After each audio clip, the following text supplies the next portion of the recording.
আসসালামু আলাইকুম। 10 মিনিট দেরি হয়ে গেল, এজন্য আন্তরিকভাবে দুঃখিত। আপনাদের বহুল কাঙ্ক্ষিত সেই ক্লাসটি এখন আমরা শুরু করব। ইদানিং চাকরি পরীক্ষাগুলো তো দেখতেছেন, প্রতি শুক্রবার শনিবার যে জব পরীক্ষাগুলো হয় সবই লিখিত লিখিত পরীক্ষা হচ্ছে। আপনি অফিস সহকারী পরীক্ষা বলেন, কম্পিউটার মুদ্রাক্ষরী পরীক্ষা বলেন, যত চাকরি পরীক্ষা হয় শুক্র শনিবার অধিকাংশ চাকরি পরীক্ষা 90% চাকরি পরীক্ষা হচ্ছে কি লিখিত পরীক্ষা। অথচ বিভিন্ন চাচারা খালারা তারা বিভিন্ন অনলাইন প্ল্যাটফর্মে ফ্রি কোর্স করাচ্ছে, সব সহজ সহজ প্রিলিমিনারি প্রশ্ন। ইউক্রেনের মুদ্রার নাম কি, বাংলাদেশের রাজধানীর নাম কি, এই কচু পড়াইয়া পড়াইয়া প্লাপানের মাথাটা আইওয়াস করতেছে, যা পরীক্ষায় কচু আসে না। চিন্তা করেন যে পরীক্ষা হয় লিখিত আর লাইভ ক্লাসগুলা সব ফ্রি কোর্স করায়, এমসিকিউ সলভ করায় দেয়, তার কি চাকরি হবে? কথা কেন না, চাকরি হবে? হবে না। কি রাগ করলা? রাগ করেন আর যাই করেন, যা বলি সত্য। আজকেও দেখেন দুর্যোগ ব্যবস্থাপনা অধিদপ্তরের অফিস সহায়ক পরীক্ষা হলো। আপনারা ফ্রি কোর্স করছেন কি সব প্রিলি, আইসে দেখেন কি লিখিত। ট্রেন ভাড়া গেছে, গাড়ি ভাড়া গেছে, লঞ্চ ভাড়া গেছে। হায় হায়, ঈদের সময় এত টাকা ভাড়া দিয়ে ঢাকা শহরে পরীক্ষা দিতে আসলাম, সব আমসালা সব গেছে। মনে মনে গালি দেয় ওই যে ফ্রি কোর্স যারা করায়। ফ্রি কোর্স একদম রাত 9টা বাজলে রাত 10টা বাজলে ফ্রি, একদম লিঙ্ক পাইয়া যাইবেন, একদম 14 কোটি সব ফ্রি দিবে। কচু কাজ হয় না। এবার বুঝতে পারছেন তাহলে? শুক্রবার চাকরি পরীক্ষা দিলেন এত কষ্ট করে, তুলা উন্নয়ন বোর্ড কই, কোনো প্রিলি পরীক্ষা তো হইল না। কিন্তু কোর্স তো মানে করছেন কি সব ফ্রি কোর্স। ফ্রি জিনিস ফ্রি খান, আর যেটা টাকা দিয়ে করতে হয় ওটা যত্ন একটা আলাদা থাকে। আজকে এই ক্লাসটা আপনাদেরকে নিব, দেখবেন এটা বিভিন্ন নন কাটার পরীক্ষা আসছে, এবং যে ক্লাসটা আমি নিব আপনাদের দেখবেন এখানে প্রিলি থাকবে, লিখিত থাকবে, উভয় স্টাইলে আমি পড়াবো। তার মানে আপনারা যারা প্রিলিকে পছন্দ করেন, এমসিকিউটা 4টে দেখলে উত্তর মনে রাখতে পারেন, এই পাবলিক যারা আছেন তাদের জন্য প্রশ্ন আছে। যাদের চাকরি লাগবেই একেবারে একদম, শুক্র শনিবার চাকরি পরীক্ষা দিবেন, লিখিত পরীক্ষা, তারাও থাকবেন। দেখবেন যে তাদের অবস্থাটা কি হয়, তারাও পরীক্ষা উত্তর করতে পারবেন। আজকে যে ক্লাসে যা পড়াবো, টানা 2 ঘন্টা ক্লাস নেব, এই 2 ঘন্টার ভিতর কেউ নাড়াচাড়া করবেন না। কিন্তু যারা মনে করেন যে অনলাইনে এখানে যারা মানে শুধু ভাওতাবাজি আছেন, আবেদন করছেন, ওই ঢাকা শহরে আসবেন যাবেন, চাকরি হবে না জীবন না, এই শ্রেণীর মানুষ দরকার নেই ক্লাসে থাকার। তারাই থাকবেন যাদের চাকরি লাগবে 2026 সালে, যারা ডেডিকেটেড আছেন, দৈনিক 7 থেকে 8 ঘন্টা পড়ার মানসিকতা যাদের আছে, তারাই ক্লাসে থাকবেন। আর আপনি যদি দৈনিক 2 ঘন্টা 3 ঘন্টা সানডে খয়াতি মার্কা পড়াশোনা করেন, তাদের থাকার দরকার নেই। শুধু 7 থেকে 8 ঘন্টা পড়ার মেন্টালিটি যাদের আছে, যারা নিয়মিত ম্যাথ করার প্র্যাকটিস করবেন, যারা ইংরেজি ভালো মতো পড়াশোনা করবেন, বাংলা করবেন, জিকে পড়বেন, তারাই শুধু ক্লাসে থাকবেন। তো সবাইকে স্বাগত। অনেকে কমেন্ট করেছেন, অনেকে কমেন্ট করছেন, আর সর্বোচ্চ শেয়ারকারীদের দেখবো আজকে কে পায়। কেরিয়ার প্লাস বাংলা বই চ্যালেঞ্জ দেওয়ার মতো একটা বই, যে কোনো চাকরি পরীক্ষা 100% কমন, 2026 সালে লেটেস্ট বই, বাজারে এখন পর্যন্ত সবচেয়ে আপডেট তথ্য সমৃদ্ধ নতুন এডিশনের বই এটা। এই বইটায় প্রত্যেকটা টপিকের উপর ভিডিও ক্লাস দেওয়া আছে, এবং এই ভিডিও ক্লাসগুলো করলে আপনি ব্যাকরণ সাহিত্য আপনার কাছে পানি পানি হয়ে যাবে। যারা বিশেষ পরীক্ষা দিবেন তাদের টেবিলে এই বইটা থাকা দরকার। যে কোনো চাকরি পরীক্ষা দিতে যাবেন, 9-10 নতুন বোর্ড বই 2026 সালে বোর্ড বই এখানে অ্যাড করা আছে, সমস্ত এমসিকিউ অ্যাড করা আছে। সুতরাং টেনশন নেওয়ার কোনো কারণে। দেখি আজকে সর্বোচ্চ শেয়ারকারী যিনি থাকবেন তিনি এই বইটা আজকে ফ্রি পাবেন, একদম 400 টাকা দামের এই বইটা একদম ফ্রি পাবেন, একদম ফ্রি। তো দেখি আপনারা শেয়ার করে, একটু শেয়ার করেন, একটু শেয়ার করেন, আর আমিও কিন্তু শেয়ার করব। আপনারা শেয়ার করেন, মন খারাপ করেন না, মন খারাপ করবেন না। প্রতিদিন ধামাকা ক্লাস হবে, আর আগামীকাল রাত 9টায় বাংলা সাহিত্যের উপর দুর্দান্ত একটা ক্লাস হবে। বাংলা সাহিত্যের শ্রীকৃষ্ণ কীর্তন কাব্যের উপর দুর্দান্ত আগামীকাল একটা ক্লাস হবে। সুতরাং যারা লিটারেচার যারা দুর্বল, তারা আগামীকাল অবশ্যই রাত 9টায় উপস্থিত থাকবেন, কেউ মিস করবেন না। নয় কেনা। ওকে, আচ্ছা দেখি আমি রিমা আক্তার কে কে আছেন আমাদের সাথে। কলি আছেন আমাদের সাথে, রিমা আক্তার আছেন আমাদের সাথে, লিজা আক্তার আছেন আমাদের সাথে। সবাই একটু ঝটফট জয়েন করে ফেলবে, ঝটফট জয়েন করে ফেলবে। ওকে, আচ্ছা, আমরা দেখি এখানে কারা কারা আরো যুক্ত আছেন, বা বাবার রাজকন্যা তিনি মেনশন করছেন। আপনাদের বন্ধুদেরকে মেনশন করেন, তাহলে কিন্তু ক্লাসটা জমবে অনেক সুন্দর করে। দেখবেন এই চাকরি পরীক্ষায় দেখবেন আপনি সামনে যত চাকরি পরীক্ষা দিবেন সব লিখিত স্টাইলার। পাবলিক কইতেছে, স্যাসরা পাবলিক গুলা কইতেছে খালি নাকি প্রিলি পরীক্ষা হয়। প্রিলি পরীক্ষা কয়টা দিচ্ছেন এটা বলেন? এই যে স্বাস্থ্য সহকারী পরীক্ষা লিখিত পরীক্ষা হবে, মনে রাখেন। সিভিল সার্জন কার্যালয় যত আপনার জেলা পর্যায়ে পরীক্ষা হচ্ছে 95% পরীক্ষা লিখিত স্টাইলে হয়েছে। পোলাপানে ধুমাইয়া করে প্রিলি স্টাইল। পরীক্ষা হবে লিখিত, পরে সব প্রিলি। ঢাকা শহরে আসে আর যায়, পরে ইচ্ছা মতো গালি দেয়, ইচ্ছা মতো গালি দেয়। পড়াশোনা করে আসলাম প্রিলি, পরীক্ষা দিয়ে লিখিত। আপনি মনে রাখবেন, যত নিচের পোস্টে চাকরি পরীক্ষা, যত চাকরি পরীক্ষা দিবেন সব লিখিত পরীক্ষা। লিখিত পরীক্ষা ছাড়া কোনো গতি নেই। প্রিলি পরীক্ষায় খুবই কম, নিবন্ধন প্রিলি হবে, প্রাইমারি পরীক্ষা লিখে প্রিলি পরীক্ষা হবে। এছাড়া অধিকাংশই পরীক্ষা 90% চাকরি পরীক্ষায় লিখিত। আচ্ছা দেখেন, এখানে বলছে এক কথা প্রকাশ করেন, যে শুনে মনে রাখতে পারে। এরকম আপনাকে 3টা দিয়ে দেবে, 1 2 3। এই 3টা যদি পারেন আপনি 3-এর ভিতর 3 পাবেন লিখিত পরীক্ষায়। এটা পিএসসির অধীনে যে নন কারা যত পরীক্ষা আছে, তা আপনার এগুলো যখন আপনি করবেন, এগুলো করলে এগুলোর কোনো কি লাগবে না, এগুলো পরীক্ষা উঠানো লাগবে না। আপনি পরীক্ষা হলে খাতায় যে লিখবেন, টাইম দেবে খুবই কম। এই কম সময়ের ভিতরে আপনি কখনোই লিখে শেষ করতে পারবেন না। এই জন্য আপনি এই প্রশ্ন কখনোই উঠাবে না খাতায়, শুধু আপনি ক নাম্বার দিয়ে লিখে দেবেন উত্তরটা। যে শুনে মনে রাখতে পারে, এক কথা কি শ্রুতিধর, আপনি জাস্ট এরকম লিখে দিবেন শ্রুতিধর। এই কথাটা শুধু ক নাম্বার দিয়া পরীক্ষা হলে লিখে দিবেন, আর কোনো কাজ নেই। যে বন হিংস্র জন্তুতে পরিপূর্ণ, এই খ নাম্বার দিয়া আপনি ডাইরেক্ট লিখে দিবেন সয়কা সা প দা সাপত সংকুল, এই ডাইরেক্ট এরকম উত্তরটা লিখে দিয়ে আসবেন। ঈশত আমিষ গন্ধজার, গ নাম্বার পরীক্ষা খাতা গ নাম্বার দিয়া শুধু লিখে দিবেন আষ্টে সয়াসা মধ্যনাসা এবং উপরে একটা চন্দ্রবিন্দু আছে। কিরা সবাই? হ্যাঁ, এই যে আপনারা পারতেছেন, এই যে লাবণী আক্তার, শ্রুতিধর, সাপর শঙ্কর, তুলিকা তুলি, দেখবেন এইগুলো সামনে আপনি যত চাকরি পরীক্ষা দেবেন, শুক্র শনিবার যত চাকরি পরীক্ষা প্রতি সপ্তাহে দেখবেন এইগুলো বারবার আসবে, এইগুলোই বারবার আসবে। আপনি যদি এরকম যদি রিটেন স্টাইলে না পড়াশোনা করেন, আপনি কোনো চাকরি পরীক্ষায় তো টিকতে পারবেন না। তাহলে আপনার এখন মনে রাখেন, একদম ডাইরেক্ট মনে রাখবো, যে শুনে মনে রাখতে পারে, আপনি শুনে কানে যে মনে রাখতে পারে, তাকে আমরা কি বলবো? শ্রুতিধর। এবার দেখো, যে বন হিংস্র জন্তুতে পরিপূর্ণ, মানে বাঘ শিয়াল কুত্তা এগুলো দ্বারা পরিপূর্ণ, তাকে কি বলবো? সাপত সংকুল। অবশ্যই সাপত বানান তালা বসার নিচে বফলা থাকবে। এবার দেখো, ঈশত আমিষ গন্ধজার, যার ঈশত আমিষ যদি গন্ধ থাকে, তাহলে ঈশত আমিষ গন্ধজার, ওটা কি হবে? ঈশত আমিষ গন্ধজার আষ্টে, কয় না? আষ্টে গন্ধ কোথায় আসে?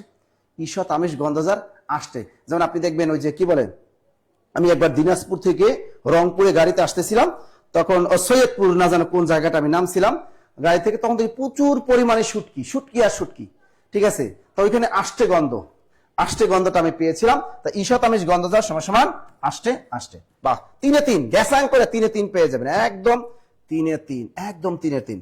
এবার দেখেন, দিলাম আপনাদের একটা প্রিলি পরীক্ষা। এটা 50তম বিশেষ পরীক্ষার প্রশ্ন, 50তম বিশেষ পরীক্ষার প্রশ্ন। ভাইয়েরা, বিশেষ পরীক্ষার প্রশ্ন সলভ করেন না, জীবনও চাকরি হবে না। এটা স্বাস্থ্য সহকারী বলেন, আর উপজেলা সমাজসেবা বলেন, রেলওয়ে বলেন, সমাজ কল্যাণ বলেন, বিশেষ পরীক্ষার প্রশ্ন সলভ করবে না, চাকরি হইতো না। এবার দেখেন, 50তম বিশেষ পরীক্ষার প্রশ্ন, নিচের কোন বানানটি শুদ্ধ? নিচের কোন বানানটি শুদ্ধ বলেন, দ্রুত বলেন। নিচের কোন বানানটি শুদ্ধ? দ্রুত বলেন, নিচের কোন বানানটি শুদ্ধ? দেখি কে পারেন। নিচের কথোপকথন, শামিম রেজা, থ্যাংক ইউ। আচ্ছা, নিশিথিনী বানানটা ভুল, গতকাল আমি কিন্তু নিশিথিনী বানানটা শিখেছিলাম। এই যে দেখো, 9 দিকের নি, এই যে না, 9 রসিকের নি, 6 দিকের শি, 6 রসিকের থি, 9 দিকের নি, নিশিথিনী বানানটা দেখেন, নিশিথিনী বানানটা, তা নিশিথিনী বানানটা এটাও কিন্তু 21, 2 1 21, গতকাল বানানটা শিখে দিয়েছিলাম। পিপিলিকা বানানটা এটাও ভুল, গতকাল এই পিপিলিকা বানানটা আমি শিখেছি, পশকের পি, পয় দিকের পি, লয়ের শিখে লি, কয়েকার রেখা। এই যে 21, অর্থাৎ দীর্ঘিকের মানে 2, রসিকের মানে 21, পিপিলিকা বানান, নিশিথিনী বানান। গতকাল আরো একটা বানান শিখিয়ে দিয়েছিলাম, শারীরিক। এই যে শারীরিক, এই যে প্রেম করো কিন্তু শারীরিক সম্পর্ক কইরো না, প্রেম কইরো কিন্তু শারীরিক সম্পর্ক কইরো না। তাহলে শারীরিক বানান এই যে 21 দিয়ে লিখবেন। এরপর আছে সমীচীন, আমরা গতকাল ক্লাসে কিন্তু আপনাদের সমীচীন বানানটা শিখেছিলাম, স, ময় দিকের মি, চয় দিকের চি, দন্ত না, সমীচীন, সবগুলাই দীর্ঘইকার। বলেন, এই বানানগুলো শিখেছি কতবার? যারা 50তম বিশেষ পরীক্ষা দিয়েছেন তারা কিন্তু ভালো মতোই এই বানানগুলো শিখেছিলেন। ওকে, জুয়েল রানা। তাহলে কথোপকথন, দেখেন এটা সন্ধি বিচ্ছেদ হলো, মূল শব্দ হলো কথা যোগ উপকথন, কথা যোগ উপকথন সমান সমান কথোপকথনে, কথোপকথনের সন্ধি বিচ্ছেদ আবার যে কোনো পরীক্ষায় ধরে দিতে পারে। তাহলে আমরা এই 50তম বিসিএস পরীক্ষার প্রশ্ন সলভ করলাম। আমরা নিশিথিনী বানানটা শিখতে পারলাম, শারীরিক বানান শিখতে পারলাম, তারপর পিপিলিকা বানানটা শিখতে পারলাম, সমীচীন বানানটা শিখতে পারলাম, কথোপকথন বানানটা শিখতে পারলাম এবং কথোপকথন শব্দের আমরা সন্ধি বিচ্ছেদটাও শিখতে পারলাম। Thank you. Clear? Okay okay okay okay. আচ্ছা, পরের প্রশ্নটা দেখি আমরা। এই যে দেখেন এবার লিখিত পরীক্ষা প্রশ্ন। উভয় স্টাইলই পড়াবো, উভয় স্টাইলই শিখবেন। জব মেডিসিনে আমরা প্রত্যেকটা স্যার ইংরেজি ক্লাস প্রিলি প্লাস লিখিত করাচ্ছে, ম্যাথ ক্লাসও প্রিলি প্লাস লিখিত হচ্ছে, আমাদের সব ক্লাস প্রিলি প্লাস লিখিত স্টাইলই শিখেছি। কারণ ইদানিং চাকরি পরীক্ষাগুলোতে, সব চাকরি পরীক্ষাগুলোতে লিখিত স্টাইলে পরীক্ষা আসে, যে কারণে আমরা প্রিলি লিখিত উভয় স্টাইলে আমাদের বেসিক ক্লাসগুলো যত আছে প্রিলি প্লাস লিখিত স্টাইলে আমরা ওইভাবে স্টুডেন্টদের তৈরি করি। আচ্ছা দেখেন, বিপরীত শব্দ লিখুন। অবশ্যই বিপরীত শব্দ কি বলেন বলেন বলেন? ঘাতক এর বিপরীত শব্দ কি? ঘাতক এর বিপরীত শব্দ কি? পালক। সুশীল এর বিপরীত শব্দ কি? দুঃশীল। 10 2 বিসর্গ শয় দীর্ঘিকালা, দুঃশীল। মৌন এর বিপরীত শব্দ কি? মস্কের মু খ। লিখছেন? গড।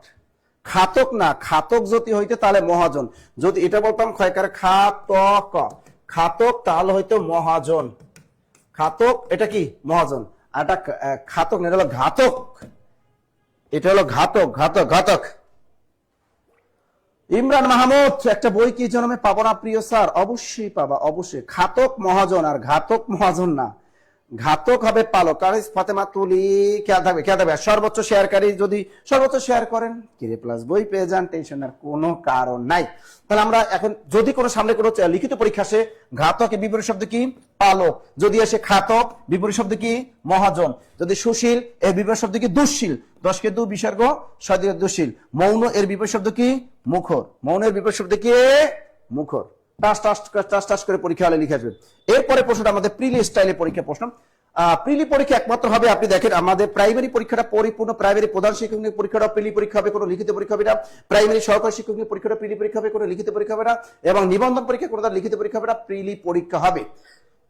এছাড়া উপজেলা স্বাস্থ্য সহকারী লিখিত পরীক্ষা হবে, প্রিলি হওয়ার সম্ভাবনা খুবই কম। এরপর উপজেলার সমাজসেবা যেটা পরীক্ষা দিবেন ওটা প্রিলি পরীক্ষা হবে, যেহেতু ওটা খয়রাতি একটা চাকরি, খয়রাতি মার্কা চাকরি, সুতরাং ওই চাকরিটার পরীক্ষাটা হবে প্রিলি স্টাইলে। আমরা প্রিলি লিখেছি, বলেন কাউন্টি কাজী নজরুল ইসলামের প্রবন্ধ গ্রন্থ 50তম বিশেষ পরীক্ষার প্রশ্ন। কাজী নজরুল ইসলামের প্রবন্ধ গ্রন্থ, তা কাজী ইসলামের প্রবন্ধ গ্রন্থ কোনটা? দেখেন আমরা কিন্তু শিখছি সারা 10 2 রয়কার আদুরা যৌবনের যুগ প্রবন্ধ, আদুরা যৌবনের যুগ প্রবন্ধ। এটা হলো টেকনিক দিয়ে আমি ক্লাসে আপনাদের বেসিক ক্লাসে শিখাইছি। আদুরা যৌবনের যুগ প্রবন্ধ, তার মানে আদুরা যৌবন আতে কি মনে রাখবেন? সরে আতে কি? আমার পথ। সরে আমার পথ। পরীক্ষা যদি আসে আমার পথ প্রবন্ধটি কার লেখা? কাজী নজরুল ইসলামের। দু দিয়ে যদি আসে দুর্দিনের যাত্রী, দু দিয়ে হলো দুর্দিনের যাত্রী, তা দুর্দিনের যাত্রী প্রবন্ধটি কার? আমাদের কাজী নজরুল ইসলামের। রা দিয়ে কি মনে রাখবেন? রাজবন্দির জবানবন্দি, রাজবন্দির জবানবন্দি। তা রাজবন্দির জবানবন্দি কি? প্রবন্ধ। কার এটা? কাজী নজরুল ইসলামের। যৌবন দিয়ে কি মনে রাখবেন? যৌবনের গান। তার যৌবনের গান প্রবন্ধটি কার লেখা? আমাদের কাজী নজরুল ইসলাম। এরপর কি লিখবেন? আদুরা যৌবনের যুগ প্রবন্ধ, আদুরা যৌবনের যুগ প্রবন্ধ। এই হলো মূল টেকনিকটা। তাহলে যুগ দিয়ে কি মনে রাখবেন? যুগবাণী। যুগ দিয়ে কি মনে রাখবেন? যুগবাণী। তাহলে পরীক্ষা আসছে কোনটি কাজী নজরুল ইসলামের প্রবন্ধ গ্রন্থ? উত্তরটা হলো যুগবাণী। মৃত্যু ক্ষুধা কি? আমরা জানি এটা হলো কাজী নজরুল ইসলামের একটা শ্রেষ্ঠ উপন্যাস। তা কাজী নজরুল ইসলামের শ্রেষ্ঠ উপন্যাসের নাম কি? শ্রেষ্ঠ উপন্যাসের নাম মৃত্যু ক্ষুধা। তা সিন্ধুহুন্দুল এটা একটা কাব্য, অগ্নিবীণা এটা একটা কাব্য। অগ্নিবীণা কাব্যে মোট কবিতা আছে কতটি? 12টি। এবার দেখে সিন্ধুহুন্দুল এটা একটা তার কাব্য, মৃত্যু ক্ষুধা এটা হলো তার একটা উপন্যাস। তা যুগবাণী কি? এটাই হলো কাজী নজরুল ইসলামের প্রবন্ধ। মনে থাকবে না? এবার নিবন্ধন পরীক্ষা এসএসসি পাস দিয়ে দেয়া যাবে না, ক্লিয়ার? তার টেকনিকটা কি লিখলাম? আদুরা যৌবনের যুগ প্রবন্ধ। এখন যদি কোনো লিখিত পরীক্ষা আপনার আসে যে কাজী নজরুল ইসলামের যে কোনো 2টা প্রবন্ধের নাম লিখুন, তাহলে কিন্তু আপনার অবশ্যই কিন্তু এই টেকনিকটা মনে রাখতে হবে। আদুরা যৌবনের যুগ প্রবন্ধ। আতে কি? আমার পথ। দুটো কি? দুর্দিনের যাত্রী। রাতে কি? রাজবন্দির জবানবন্দি। যৌবন যৌবনের গান। যুগ দিয়া যুগবাণী। ক্লিয়ার হয়ে গেল? ওকে, এখন দেখেন কাজী নজরুল ইসলামের কিন্তু প্রবন্ধ কয়টা, কাজী নজরুল ইসলামের উপন্যাস আছে কয়টা, কাজী নজরুল ইসলামের উপন্যাস আছে 3টা। সবসময় মনে রাখেন বা মৃকু তার প্রথম প্রকাশিত উপন্যাস হলো বাদনহারা। তার কাজী নজরুল ইসলামের প্রথম প্রকাশিত উপন্যাসের নাম বাদনহারা। মৃতে তার দ্বিতীয় প্রকাশিত উপন্যাস অথবা তার শ্রেষ্ঠ উপন্যাস হলো মৃত্যুক্ষুধা। শেষে হলো কুহেলিকা, অর্থাৎ তার সর্বশেষ প্রকাশিত উপন্যাসের নাম হলো কুহেলিকা। ক্লিয়ার? বিশেষ পরীক্ষায় কিন্তু আরো ভালো করে পড়তে হবে, বাদনার উপন্যাসের চরিত্র পড়তে হবে, মৃত্যুক্ষুধ উপন্যাসের চরিত্র পড়তে হবে, কুহেলিকা উপন্যাসের চরিত্রগুলোর নামও কিন্তু পড়তে হবে। এগুলো আমাদের বেসিক ক্লাসে, বিসিএস এর ক্লাসে এগুলো আমি আপনাদেরকে শিখিয়ে থাকি। তার কাজী নজরুল ইসলামের মোট উপন্যাস কয়টা? 3টা। কয়টা? 3টা। কখনোই ভুলবেন না, ক্লাস এমন ভাবে করবেন যা আপনার শ্রুতিধর, মনে রাখতে পারেন যেন। এবার আসেন এক কথায় প্রকাশ, এটা কিন্তু লিখিত পরীক্ষা, বিদ্যুৎ জ্বালানি ও খনিজ সম্পদ মন্ত্রণালয়ের অফিস সহায়ক পরীক্ষা। আপনি মনে রাখবেন, যত প্রকার কামের পরীক্ষা দিবেন, কাম মুদ্রাক্ষরিক, যত প্রকার অফিস সহকারী, উচ্চমান সহকারী, আপনি যতই আবেদন করবেন উচ্চমান সহকারী এই যে পোস্টগুলো আছে, যতই আপনি অফিস সহায়ক পদে আবেদন করবেন, অফিস সহায়ক, আর যতই আপনি কাম মার্কা যত পরীক্ষা আছে, কাম মুদ্রাক্ষরী, ঠিক আছে, এই ধরনের যত পরীক্ষা আছে, এই সব পরীক্ষা লিখিত। এগুলো আপনি প্রিলি পরীক্ষা হয় না কখনো, এগুলো দুই একটা ক্ষেত্রে শুধু প্রিলি পরীক্ষা হয়। আর অধিকাংশ আমরা দেখবেন জব মেডিসিন প্রতি শুক্রবার এবং শনিবার যত চাকরি পরীক্ষাগুলো হয়, এই পোস্টগুলো কিন্তু আপনাদের সব দিয়ে থাকি। দেখবেন এর ভিতরে 95% চাকরি পরীক্ষা বাংলাদেশের হয় লিখিত পরীক্ষা।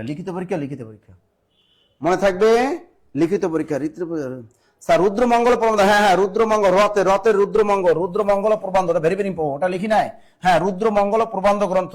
ওই যে আদুরা যৌবনের যুগ, ওই যে আদুরা সরেহা দশকের দূর একারা, আদুরা যৌবনের যুগ প্রবন্ধ, ওই যে যৌবনের র আছে না, তার দিয়ে রুদ্রমঙ্গল তার একটা বিখ্যাত প্রবন্ধ। ওকে, আচ্ছা এবারে দেখি এক কথা প্রকাশ করুন। তাই অলংকারের ঝংকার এক কথা কি? সিঞ্জন।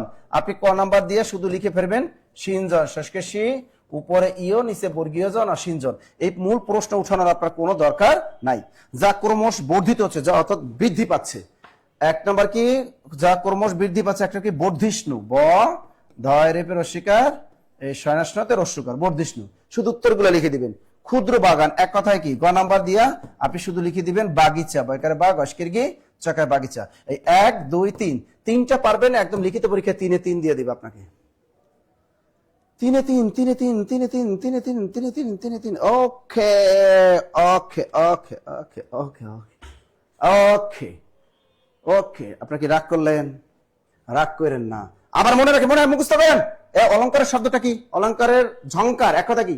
সিঞ্জন, তালবসর শিকার ইও আর নিচে বর্গীয় দন্তনা, সিঞ্জন। এবার দেখো, যা ক্রমশ বর্ধিত হচ্ছে এক কথায় বর্ধিষ্ণু, এক কথা কি হবে? বর্ধিষ্ণু। ক্ষুদ্র বাগান কি হবে? বাগিচা। ক্ষুদ্র বাগান এক কথা কি? বাগিচা। মুখস্থ হয়েছে? মুখস্থ হলে ডান লিখবেন, মুখস্থ হলে ডান লিখবেন, একেবারে ডাইরেক্ট মুখস্থ করে ফেলবা, একেবারে মুখস্থ করে ফেলবা, পুরো নম্বর একদম। আচ্ছা এবার একটা এমসিকিউ প্রশ্ন। তা শ্রীকৃষ্ণ কীর্তন কাব্যের প্রথম খণ্ডের নাম কি? 48তম বিশেষ পরীক্ষার প্রশ্ন। এই ধরনের ব্যাংক পরীক্ষা যারা দেন, ব্যাংকের পরীক্ষাও আসে এবং বিভিন্ন চাকরি পরীক্ষায় কিন্তু নন ক্যাডার পরীক্ষা এরকম আসে। নিচের কোনটি শ্রীকৃষ্ণ কীর্তন কাব্যের খণ্ড? আবার বলে নিচের কোনটি শ্রীকৃষ্ণ কীর্তন কাব্যের খণ্ড নয়? তা উভয় স্টাইলে আসে, তার মানে আপনাকে 13টা খণ্ডের নামে মনে রাখতে হবে। 13টা খণ্ডের নাম যদি আমি মনে রাখতে না পারা, একটা বিশেষ পরীক্ষা টিকবেন না, প্রাইমারিতে টিকবেন না, নিবন্ধনও টিকতেন না। এই শ্রীকৃষ্ণ কীর্তনের উপরে আগামীকাল রাত 9টা একটা ধামাকা ক্লাস হবে। কারণ অনেকদিন যাবত আমি শ্রীকৃষ্ণ কীর্তনের উপরে ক্লাস নেই না, কারণ শ্রীকৃষ্ণ কীর্তনের মানে বেশি গরম পড়তেছে, তো এই গরমের ভিতরে যদি আবার শ্রীকৃষ্ণ কীর্তন পড়াই, পুরো একদমই আপনারা হট হয়ে যাবেন, এই জন্য আমি পড়াই না। কিন্তু আগামীকাল রাত 9টায় ধুমতারাক্কা ক্লাস হবে শ্রীকৃষ্ণ কীর্তনের উপর। আগামীকাল রেডি থাকেন, ওকে? আগামীকাল রেডি থাকেন। তাহলে এখানে কি লিখবো? শ্রীকৃষ্ণ কীর্তন কাব্যের প্রথম খণ্ডের নাম কি? বলেন। সব কয়টা খণ্ডের নাম আমি আপনাদেরকে লিখে দেবো এখন, সব কয়টার নাম ধারাবাহিকভাবে সব কটা খণ্ডের নাম লেখেন। এক নম্বর খণ্ডের নাম কি? জন্মখণ্ড। তা শ্রীকৃষ্ণ কীর্তন কাব্যের 1 নম্বর খণ্ডের নাম জন্মখণ্ড। 2 নম্বর খণ্ডের নাম হলো তাম্বুল খণ্ড, তাম্বুল শব্দ অর্থ কি? পান, তাম্বুল খণ্ড। 3 নম্বর খণ্ডের নাম হলো দান খণ্ড, দেখা দান আর দান। 3 নম্বর খণ্ডের নাম হলো দান খণ্ড। লিখতেছেন তো? সব কটা খণ্ডের নাম লিখে দিব। স্যার আপু কেমন আছে? জন্মখণ্ড, লাভ ইউ স্যার, এম সৌরভ। দেখছেন ছেলেরা কি সুন্দর আমার আই লাভ ইউ কয়, কিন্তু কোনো মেয়েরা কয় না, মেয়ের হলো দুষ্ট, ওরা কয় না। লিখছেন দান খণ্ড। এবার লেখেন নৌকা খণ্ড। 4 নম্বরে লেখেন নৌকা খণ্ড। ওয়াও, চরম একটা খণ্ড, খণ্ডটার নাম কি? নৌকা খণ্ড। এরপর নৌকা খণ্ডের 4 নাম্বার। 5 নাম্বার কি নৌকা খণ্ড, এবার নাকি ভার খণ্ড, ভাইকার ভার ভার ভার খণ্ড। 6 নাম্বার কি ছত্র খণ্ড, ছত্র, ছত্র মানে কি ছাতা, ছত্র মানে ছাতা। হ্যাঁ, শ্রীকৃষ্ণ কীর্তন কাব্যে মোট 13টা খণ্ড আছে। 13টা খণ্ডের নামই আমি আপনাদেরকে এখন লিখে দেবো, দ্রুত লেখো। তা ভারখণ্ড, ছত্রখণ্ড। এবার লেখো বৃন্দাবন খণ্ড, এরপর লেখো বৃন্দাবন খণ্ড। 7 নাম্বার লেখো বৃন্দাবন খণ্ড, বৃন্দাবন খণ্ড, বৃন্দাবন মানে তুলসী বন। 7 নাম্বার। 8 নাম্বার লেখো কালীয় দমন খণ্ড, কালীয় দমন খণ্ড। দ্রুত লেখো, দ্রুত লেখো, কালীয় দমন খণ্ড। স্যার একটি বই ই সালামি হিসেবে আপনার কাছে চেয়েছিলাম, কিন্তু কোনো সাড়া দেননি আপনি। স্যার আপডেট বইটি দিলে কি জানি হারে গেল। স্যার ওদের বিয়ে পাশে আপনাকে কেন বলবে? হ্যাঁ ঠিকই কইছো, আলহামদুলিল্লাহ ভালো আছি। হ্যাঁ দ্রুত দ্রুত লেখো, দ্রুত লেখো। কালীয় দমন খণ্ড। 9 নাম্বার চমৎকার একটা খণ্ড। 9 নাম্বার লেখো যমুনা খণ্ড, যমুনা খণ্ড লেখো। যমুনা যমুনা যমুনা যমুনা। 9 নাম্বার লেখো যমুনা খণ্ড। চমৎকার একটা, সবচেয়ে রোমান্টিক খণ্ডই হলো যমুনা খণ্ড। দ্রুত লেখো যমুনা খণ্ড, সবচেয়ে দুষ্ট খণ্ড এই যমুনা খণ্ড। 9 নাম্বার। 10 নাম্বার লেখো হার খণ্ড, গলার হার, গলায় যে হার থাকে, এই যে গলার হার, হার খণ্ড। স্যার আপনার হাসি মেয়েদের জন্য বিপজ্জনক। ইমরান মাহমুদ। কেন কেন কেন কেন আমি এবার কি করলাম? হ্যাঁ দ্রুত লেখো, দ্রুত লেখো, দ্রুত দ্রুত দ্রুত। এবার লেখো বান খণ্ড, বান খণ্ড। 11 নাম্বার লেখো বান, 11 লেখো বান, বয়কার বান না বান, বান মারিয়া কিন্তু অনেকের পাগল করে ফেলায়। এবার 12 নাম্বার লেখো বংশী খণ্ড, বংশী মানি বাসি। 13 নাম্বার লেখো রাধা বিরহ খণ্ড। এবার রাধা বিরহ খণ্ড। এই সব কটা খণ্ডের নাম মনে রাখতে হবে। আপনি বিশেষ পরীক্ষা বা যে কোনো চাকরি পরীক্ষায় যদি এই ধরনের প্রশ্ন দেন, প্রাইমারি প্রধান শিক্ষক নিয়োগ পরীক্ষায় কিন্তু এই ধরনের প্রশ্ন আসবে, যে নিচের কোনটি শ্রীকৃষ্ণ কীর্তন কাব্যের খণ্ড নয়। আবার বলে নিচের কোনটি শ্রীকৃষ্ণ কীর্তন কাব্যের খণ্ড। তো আমরা ধারাবাহিকভাবে খণ্ডগুলো মনে রাখি। 1 নম্বর হলো জন্মখণ্ড, অর্থাৎ এখানে শ্রীকৃষ্ণ কীর্তনের কাব্যের, অর্থাৎ এখানে রাধা বড়া এবং কৃষ্ণের তাদের যে কোন জায়গাটা জন্ম হয়েছে এটাই তুলে ধরা হয়েছে। এটা নিয়ে আগামীকাল বিস্তারিত আলোচনা করব। আর 2 নম্বর হলো তাম্বুল খণ্ড, তাম্বুল মানে পান। 3 নম্বর হলো দান খণ্ড, দান মানে বিনিময়, দান মানে বিনিময়। 4 নম্বর হলো নৌকা খণ্ড, এটা একটা দুষ্ট লুচ্চ খণ্ড। এবার ভার খণ্ড, ভার মানে বোঝা। ছত্র খণ্ড, ছত্র মানে ছাতা। বৃন্দাবন খণ্ড, বৃন্দাবন মানে অর্থ হলো তুলসী বন। এবং 8 নম্বর হলো কালীয় দমন খণ্ড, কালী নাগ নামে একটা সাপ আছে ওই খণ্ড। যমুনা মানে যমুনা নদী নিয়ে লেখা যমুনা খণ্ড, সবচেয়ে লুচ্চ খণ্ড। হার খণ্ড মানে গলার হার। আর বান খণ্ড মানে যে বান মারে, যে মানুষকে বশীভূত করে, বান খণ্ড। বংশী মানে বাঁশি, বংশী খণ্ড। আর একেবারে 13 নম্বর হলো বিরহ মানে একদম ট্রাজেডি খণ্ড। Clear clear clear clear clear clear মনে থাকবে? ওকে আচ্ছা, পরেরটা দেখি আমরা। ধারাবাহিক ভাবে আমরা খণ্ডগুলোর নাম আমরা শেষ করে ফেলাম। দেখি পরেরটা কি। এবার দেখেন কারক ও বিভক্তি নির্ণয় করুন। এইটা কি দেখেন, কারক ও বিভক্তি নির্ণয় করুন। বিদ্যুৎ জ্বালানি সেবা মন্ত্রণালয়ের প্রশ্ন। জ্ঞানে বিমল আনন্দ হয়। আপনি পরীক্ষা দেখেন, এখানে দাগটা দিয়ে দিবে শুধু জ্ঞানের নিচে। কোথায় দাগ? জ্ঞানের নিচে দাগ। আর একটা আছে তার ধর্মে মতি হোক, ধর্মের নিচে দাগ। এই দুইটা প্রশ্ন পরীক্ষা, লিখিত পরীক্ষা দুইটা পাইলে 2-2। লিখিত পরীক্ষা 2 কি? লিখিত পরীক্ষা 2-2 একদম। লিখিত পরীক্ষা 2-2। তাই জ্ঞানে বিমল আনন্দ হয়, এইটা কি হবে? উত্তরটা কি হবে? আপনি পরীক্ষার হলে এটা উত্তরটা পরীক্ষার খাতা কিন্তু লেখার কোনো প্রয়োজন নাই। আপনি শুধু ক নাম্বার দিয়ে পরীক্ষার খাতা উত্তরটা লিখে দিবেন। তাই জ্ঞানে বিমল আনন্দ হয়, এখানে ভার্ব কোনটা? আনন্দ হওয়া, এটাই মূলত ভার্ব। তার সাথে আনন্দ হওয়া, এটা যদি ভার্ব হয়, আপনার মানে আনন্দটা হবে কিসের দ্বারা? কিসের দ্বারা আনন্দটা হবে বলেন? কিসের দ্বারা আনন্দ হয়? জ্ঞানের দ্বারা। জ্ঞান কিন্তু এটা একটা যন্ত্র হিসাবে কাজ করছে। জ্ঞানটা কি হিসেবে কাজ করছে? যন্ত্র হিসেবে কাজ করছে। মূল শব্দ হলো জ্ঞান, বিভক্তি আছে এ সমান সমান জ্ঞানে। তাহলে এটা কি হবে? সপ্তমী বিভক্তি। ক নাম্বার কি হবে? করণের সপ্তমী। যেহেতু এটা যন্ত্র হিসেবে বা সহায়ক বা উপায় হিসেবে কাজ করছে জ্ঞানটা, এই যে এটা করণ কারক হবে। তো উত্তরটা হবে করণে সপ্তমী, করণে সপ্তমী। পরের প্রশ্নটা কি? তার ধর্মে মতি আছে। দেখেন আমি বলছি অধিকরণ কারকে 3টা বিষয় মনে রাখতে হবে। স্টপ প্লেস মানে স্টপ স্থান মনে রাখতে হবে, স্টপ টাইম মনে হতে হবে, আর একটা হলো সাবজেক্ট মনে রাখতে হবে। এই 3টা বিষয় মনে রাখতে পারলেই আপনি অধিকরণ কারক আপনার কাছে পানির মতো। যেটাকে আমরা বৈষয়িক অধিকরণ বলি সেটা হলো সাবজেক্ট। বৈষয়িক অধিকরণ মানে হলো সাবজেক্ট, বৈষয়িক অধিকরণ মানে হলো সাবজেক্ট। তার ধর্মে মতি আছে। ধর্ম কি? একটা সাবজেক্ট। তার কোন বিষয়ে মতি আছে? এটা হলো তার ধর্মে। ধর্ম একটা সাবজেক্ট, সুতরাং এটা 100% বৈষয়িক অধিকরণ কারক। মূল শব্দ ধর্ম, বিভক্তি হচ্ছে এ, তার মানে এটা হবে অধিকরণে কি হবে? অধিকরণের সপ্তমী, অধিকরণের সপ্তমী। কার কার হলো দেখি? ওমা এত সুন্দর করে কেমনে বলে? মেঘবালিকা অধিকরণ কারক, ইমরান মাহমুদের করণ সপ্তমী, তলিকা তুলি করণ সম্প্রদান, শামীম রেজা অধিকরণ কারক, করণ সম্প্রদান, তলিকা তুলি, শামীম রেজা চন্দ্র শ্রীজ করণের সপ্তমী, তলিকা তুলি করণ। Thank you thank you thank you thank you thank you thank you thank you. Okay okay আচ্ছা, তা দেখেন আপনি যদি এরকম যদি ক্লাসগুলো করেন তাহলে কিন্তু অবশ্যই পরীক্ষায় পারবেন প্রিলি লিখিত স্টাইলে। আচ্ছা 47তম বিশেষ পরীক্ষার একটা প্রশ্ন। আচ্ছা বিবৃত স্বরধ্বনি বলতে কি বোঝায়? বিবৃত স্বরধ্বনি বলতে দেখেন আমরা জানি স্বরধ্বনি কয়টা, আমরা জানি বাংলা ভাষায় আমাদের বাংলা ভাষায় স্বরধ্বনি আছে কয়টা? 7টা। বাংলা ভাষায় স্বরধ্বনি আছে কয়টা? 7টা। এর ভিতরে সংবৃত স্বরধ্বনি আছে, এর ভিতরে সংবৃত স্বরধ্বনি, সংবৃত স্বরধ্বনি, সংবৃত স্বরধ্বনি আছে কয়টা বলেন তো? সংবৃত স্বরধ্বনি, সংবৃত স্বরধ্বনি কয়টা? 2টা, 2টা। তা সংবৃত স্বরধ্বনি 2টা কি কি? একটা হলো রস্বই আর একটা রস্যু। এই 2টা ধ্বনি উচ্চারণ করতে ঠোঁট তুলনামূলকভাবে কম খোলা থাকে, যে কারণে এই 2টা ধ্বনিকে বলা হয় সংবৃত স্বরধ্বনি, অর্থাৎ ঠোঁট সংকুচিত হয়ে আসে। এবার দেখো বিবৃত স্বরধ্বনি কি? বাংলা ভাষায় বিবৃত স্বরধ্বনি আছে একটি, শুধু একটি, সেটা কি? স্বরে আ। অর্থাৎ এই ধ্বনিটা উচ্চারণ করতে ঠোঁট সবচেয়ে বেশি খোলা থাকে। আমরা বলি আ, একেবারে ঠোঁট সবচেয়ে বেশি খোলা থাকে। তাহলে এটা দেখো যে স্বরধ্বনি উচ্চারণে ঠোঁট সবচেয়ে বেশি খোলা থাকে সেটাকেই বলা হয় বিবৃত স্বরধ্বনি। বিবৃত স্বরধ্বনি লিখে রাখছেন? তাহলে আমাদের বিবৃত স্বরধ্বনি কয়টা? একটা, শুধু কি? স্বরে আ। আর সংবৃত স্বরধ্বনি কয়টা? 2টা, একটা হলো রস্বই আর একটা হলো রস্যু। আর বাংলা ভাষায় অর্ধ স্বরধ্বনি আছে আমাদের কয়টা? 4টা। এটা পরীক্ষা আসতে পারে কিন্তু, যে বাংলা ভাষায় অর্ধ স্বরধ্বনি আছে কয়টা? বাংলা ভাষায় অর্ধ স্বরধ্বনি আছে কয়টা? অর্ধ স্বরধ্বনি আছে 4টা। কয়টা? 4টা। একটা বার দেখেন রস্বই, একটা রস্যু, একটা এ আর একটা ও, এই 4টিকে বলা হয় অর্ধ স্বরধ্বনি বা সেমিভায়াল। স্যার জন্ম নিয়ে তাম্বুল ও দান করতে, নৌকায় ভারত ছত্র নিয়ে সারে চলে কি? চেলা বলে কথা কি ক? ত্রিনা প্রিয়াঙ্কা, লিমা বিশ্বাস, রুমানা, জায়দা আক্তার। স্যার স্বরধ্বনি বা মৌলিক স্বরধ্বনি বা মৌখিক স্বরধ্বনি 7টি। Very good. হ্যাঁ স্বরধ্বনিও 7টি, মৌলিক স্বরধ্বনিও 7টি, ঠিক আছে, মৌখিক স্বরধ্বনি 7টি। তাহলে বিবৃত স্বরধ্বনি কোনটা? যে স্বরধ্বনি উচ্চারণে ঠোঁট সবচেয়ে বেশি খোলে। এরপরটা দেখেন, এই যে দেখেন এটা একটা কি প্রশ্ন আসছে দেখেন, কাজী নজরুল ইসলামের কোন গ্রন্থটি বাজেয়াপ্ত হয়নি? 47তম বিশেষ পরীক্ষার একটা প্রশ্ন আমাদের, কোন কাজী নজরুল ইসলামের কোন গ্রন্থটি বাজেয়াপ্ত হয়নি? তা দেখেন আমরা একটা টেকনিক দিয়ে শিখে তার বাজেয়াপ্ত, কাজী নজরুল ইসলামের বাজেয়াপ্ত গ্রন্থ কয়টা বলেন তো? কাজী নজরুল ইসলামের বাজেয়াপ্ত অথবা নিষিদ্ধকৃত গ্রন্থ কয়টা?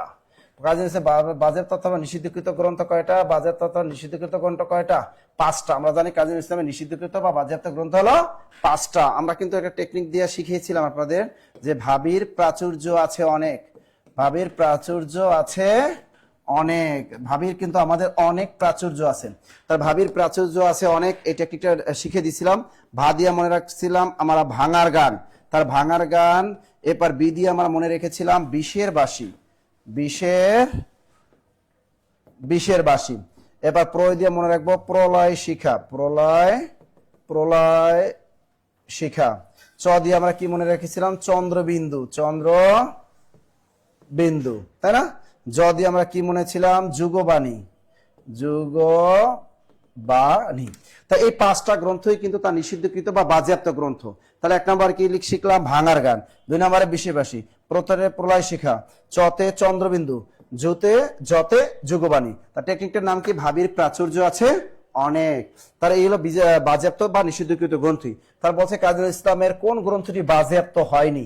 এর ভিতরে অগ্নিবীণা আছে, ওই অগ্নিবীণা কাব্যটা কখনই বাজেয়াপ্ত হয়নি। বিষের বাসী হয়েছে, ভাঙার গানও হয়েছে, চন্দ্রবিন্দু হয়েছে। মনে থাকবে। ওকে ওকে ওকে ওকে। এই যে দেখো শামীম রিজা লিখছে এ যুগের ভাবিরা পচা। এই টেকনিক যদি তুমি লেখো তোমার জীবনে ভাবি আর হবে না, মেয়েরা অনেক কষ্ট পাবে, তোমার ভাবি আর হবে না, সুতরাং অনেক কষ্ট পাবে। এই কথাটা মনে রাখবা, ভাবির প্রাচুর্য আছে অনেক। এই কথাটা শুনলে ভাবি তোমাকে আদর করবে বেশি বেশি, তোমার ভালো ভালো পোলাও মাংস খাওয়াবে। আর তুমি যদি কও এই যুগে ভাবিরা পচা, তা তোমার ধরে ইচ্ছা মতো কিলাইবো, ইচ্ছা মতো কিলাইবো। চমৎকার একটা লিখিত পরীক্ষা প্রশ্ন। সন্ধি বিচ্ছেদ করে জেলা প্রশাসকের কার্যালয় গাইবান্ধার অফিস সহায়ক পরীক্ষা। যত ধরনের অফিস সহায়ক পরীক্ষার প্রশ্ন আছে সবগুলা সলভ করবা, দেখবা যে কোনো চাকরি পরীক্ষা টিকবা। আচ্ছা দুর্নীতি, এই সন্ধি বিচ্ছেদ করতে বলছে আপনাকে, এই সন্ধি বিচ্ছেদ গুলো আপনি করে ফেলবেন লিখিত পরীক্ষায়। আপনি জানেন কোন বর্ণের উপরে যদি রেপ থাকে, কোন বর্ণের উপর রেপ থাকলে কি হবে? রেপ থাকলে তার পরিবর্তে বিসর্গ বসাই দিবেন। তাহলে কোন সন্ধি গঠিত শব্দের উপরে যদি রেপ থাকে, যেমন একটা উদাহরণ যদি দিই, দুর্ঘটনা, দুর্ঘটনা, এই সন্ধি বিচ্ছেদ যদি আসে, তা টেকনিকটা শিখাইলাম কি, কোন বর্ণের উপর যদি রেপ থাকে, তা রেপ থাকলে তার পরিবর্তে একটা বিসর্গ বসাই দেবা। তা দুর্ঘটনা দশকের দু, এই রেপের পরিবর্তে বিসর্গ বসাই দেবা।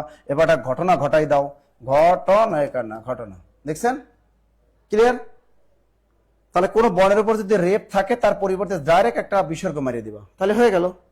এরকম আরেকটা আমি যদি উদাহরণ লেখাই যে, যেমন দুর্যোগ, যেমন পরীক্ষা যদি আসে দুর্যোগ এ সন্ধি বিচ্ছেদ কি দুর্যোগ। এই যে দেখো উপরে একটা রেপ আছে, আর লেখা দশকের দু, এ রেপ আছে, বিসর্গ বসাই দিলাম, প্লাস দিয়ে দিলাম, এরপর আছে যোগ, লিখে দিলাম জয়কার যোগ অযোগ। দেখছেন?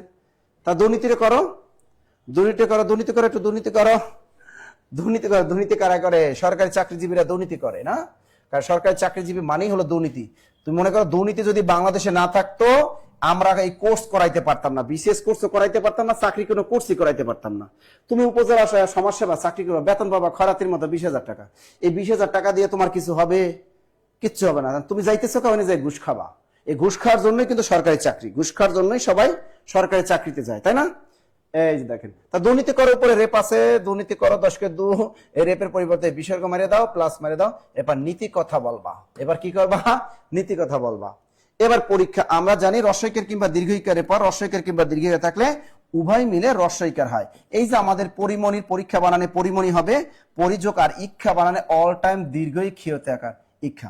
বাংলাদেশের চাকরিজীবী বেকার জনগোষ্ঠী যারা আছে, 90% চাকরিজীবী ক্যান্ডিডেট পরীক্ষা বানানি জানে না। পরীক্ষা বানানটা সবসময় রস্বইকার দিয়ে দেখি ফেসবুকে লেখে, ঠিক আছে? তাহলে পরীক্ষা বানানটা কিন্তু দীর্ঘইকার, তার পরিমণির পরিবানান কিন্তু রস্বইকার আর ইচ্ছা বানান দীর্ঘইকার। এবার পিত্রালয়, কোন বর্ণের নিচে যদি র ফলা থাকে তাহলে হবে পশকে পি। কোন বর্ণের নিচে র ফলা থাকলে তার পরিবর্তে রিকার হয়ে যাবে, তা পিত্রা হয়ে যাবে পিতৃ। আকার আছে, আকারের জন্য স্বরে আ ল অন্ত্যেষ্টালয়, পিত্রালয়। গায়ক, এটা ছোটবেলা থেকে জানি, গই যোগ অ, এটা একদম সহজ। Ruman Akter, Tuhin Khan, Rizwan Ali, Priti Debnath, thank you thank you thank you thank you. Okay, তো এরকম টাস টাস করে এখানে কয়টা আসছে? একটা, দুইটা, তিনটা, চারটা আসছে। পরীক্ষায় চারটা পারলে আপনার 4-এ-4 পেয়ে যাবেন, একদম 4-এ-4 4-এ-4 মনে থাকবে। দ্রুত দ্রুত পরেরটা দেখো, পরেরটা দেখো। আচ্ছা দেখো, পরের প্রশ্নটা কি? ইন্দ্রিয়কে জয় করেছেন যিনি, আমরা ছোটবেলা থেকে পড়ছি ইন্দ্রিয়কে জয় করেছেন যিনি। উত্তরটা শুধু লিখবা পরীক্ষার হলে, কোন ধরনের কোন এই পোস্ট কিন্তু পরীক্ষা হলে লিখবা না। জিতেন্দ্রিয়, দশকের জি, তয়কারতে, নয়দান রফলা রস্বইকার অন্ত্যেষ্টিয়, জিতেন্দ্রিয়। এবার দেখো, মনে যার জন্ম, এক কথা কি? মনে যার জন্ম, এক কথা কি? মনশিস, মনশিস অথবা মনোজ। মনে যার জন্ম মনশিস অথবা মনস। আচ্ছা, কর দিতে হয় না যে জমির, তাকে আমরা কি বলি? নিষ্কর। নিষ্কর, কর দিতে হয় না যে জমির, এক কথায় কি? নিষ্কর নিষ্কর নিষ্কর নিষ্কর। দ্রুত লেখো, টাস টাস করে লিখতে। অনেকগুলো প্রশ্ন আমরা সলভ করব, প্রিলি এবং লিখিত প্রশ্ন সলভ করবো, যে কারণে আপনার পরীক্ষায় যে স্টাইলে আসুক আপনি পারবেন। তাই ইন্দ্রিয়কে জয় করেছেন যিনি, তাকে আমরা কি বলবো? জিতেন্দ্রিয়। মনে যার জন্ম আমরা কি লিখবো? মনশিস অথবা মনোজ। আর কর দিতে হয় না যে জমির, তাকে আমরা বলবো নিষ্কর। কি লিখবো? নিষ্কর নিষ্কর নিষ্কর নিষ্কর নিষ্কর। আচ্ছা, এবার বলেন, আমাদের একটা 47তম বিশেষ পরীক্ষার প্রশ্ন আছে। 47তম বিশেষ পরীক্ষার প্রশ্ন আছে এখানে একটা, যে জসিমউদ্দিনের কবর কবিতাটি কোন কাব্যের অন্তর্গত? আমরা জানি কবর কবিতার, এই কবর কবিতাটা লাইন আছে কয়টা? কবর কবিতা লাইন আছে 18টি, 118টি লাইন। কবর কবিতাটি কোন ছন্দে রচিত? এটি মাত্রাবৃত্ত ছন্দে রচিত। চমৎকার যদি প্রশ্ন লিখে রাখেন, কবর কবিতাটি লাইন আছে কয়টা? 118টি লাইন আছে। এবার দেখেন, কবর কবিতাটি কোন ছন্দে রচিত? এটি মাত্রাবৃত্ত ছন্দে রচিত। এরপর আসছে কি, কবর কবিতাটি কোন কাব্যের অন্তর্গত? এটি কি বালুচর, রাখালি, ধানক্ষেত নাকি মা যে জননী কান্দে? উত্তরটা কোনটা হবে? রাখালি। Thank you thank you thank you, রাখালি। তাহলে এটা শিখে রাখেন যে জসিমউদ্দিনের বিখ্যাত কবর কবিতাটি কোন কাব্যের অন্তর্গত? রাখালি। এটাই স্বাস্থ্য সহকারী পরীক্ষা আসবে, এটাই নিবন্ধন পরীক্ষা আসবে, এটাই প্রাইমারি পরীক্ষা আসবে। কারণ বিশেষ পরীক্ষার প্রশ্ন মানেই সব জায়গায়, বিশেষ পরীক্ষার প্রশ্ন মানেই সব জায়গায় বিশেষ পরীক্ষার প্রশ্ন ধরে। ক্লিয়ার? ওকে, কবর রাখালি, কবর রাখালি মনে রাখবা, কবর রাখালি, কবর রাখালি, কবর খালি। কবর খালি কি? কবর খালি মনে রাখবা, ওটা টেকনিকটা মনে রাখবা। কবর খালি, কবর খালি, একেবারে কবর খালি। তা কবর খালি মানে কবরের মধ্যে কিছুই নাই, খালি মানে রাখালি, খালি মানে খালি মানে রাখালি, খালি মানে রাখালি। আচ্ছা, এখানে দেখেন কারক ও বিভক্তি নির্ণয় করুন, এখানে এই কম্পিউটার নিয়োগ পরীক্ষা এগুলো আসছে কিন্তু। তা আকাশ মেঘে ডাক, এখানে দাগ কোথায়? মেঘে। ইট পাথরের বাড়ি বড় শক্ত, ইট পাথরের নিচে দাগ। দেশের জন্য প্রাণ দাও, দেশের নিচে দাগ। দরিদ্রকে ধন দাও, এখানে দাগ। এই কারকগুলো নির্ণয় করো, নির্ণয় করো, নির্ণয় করো, নির্ণয় করো,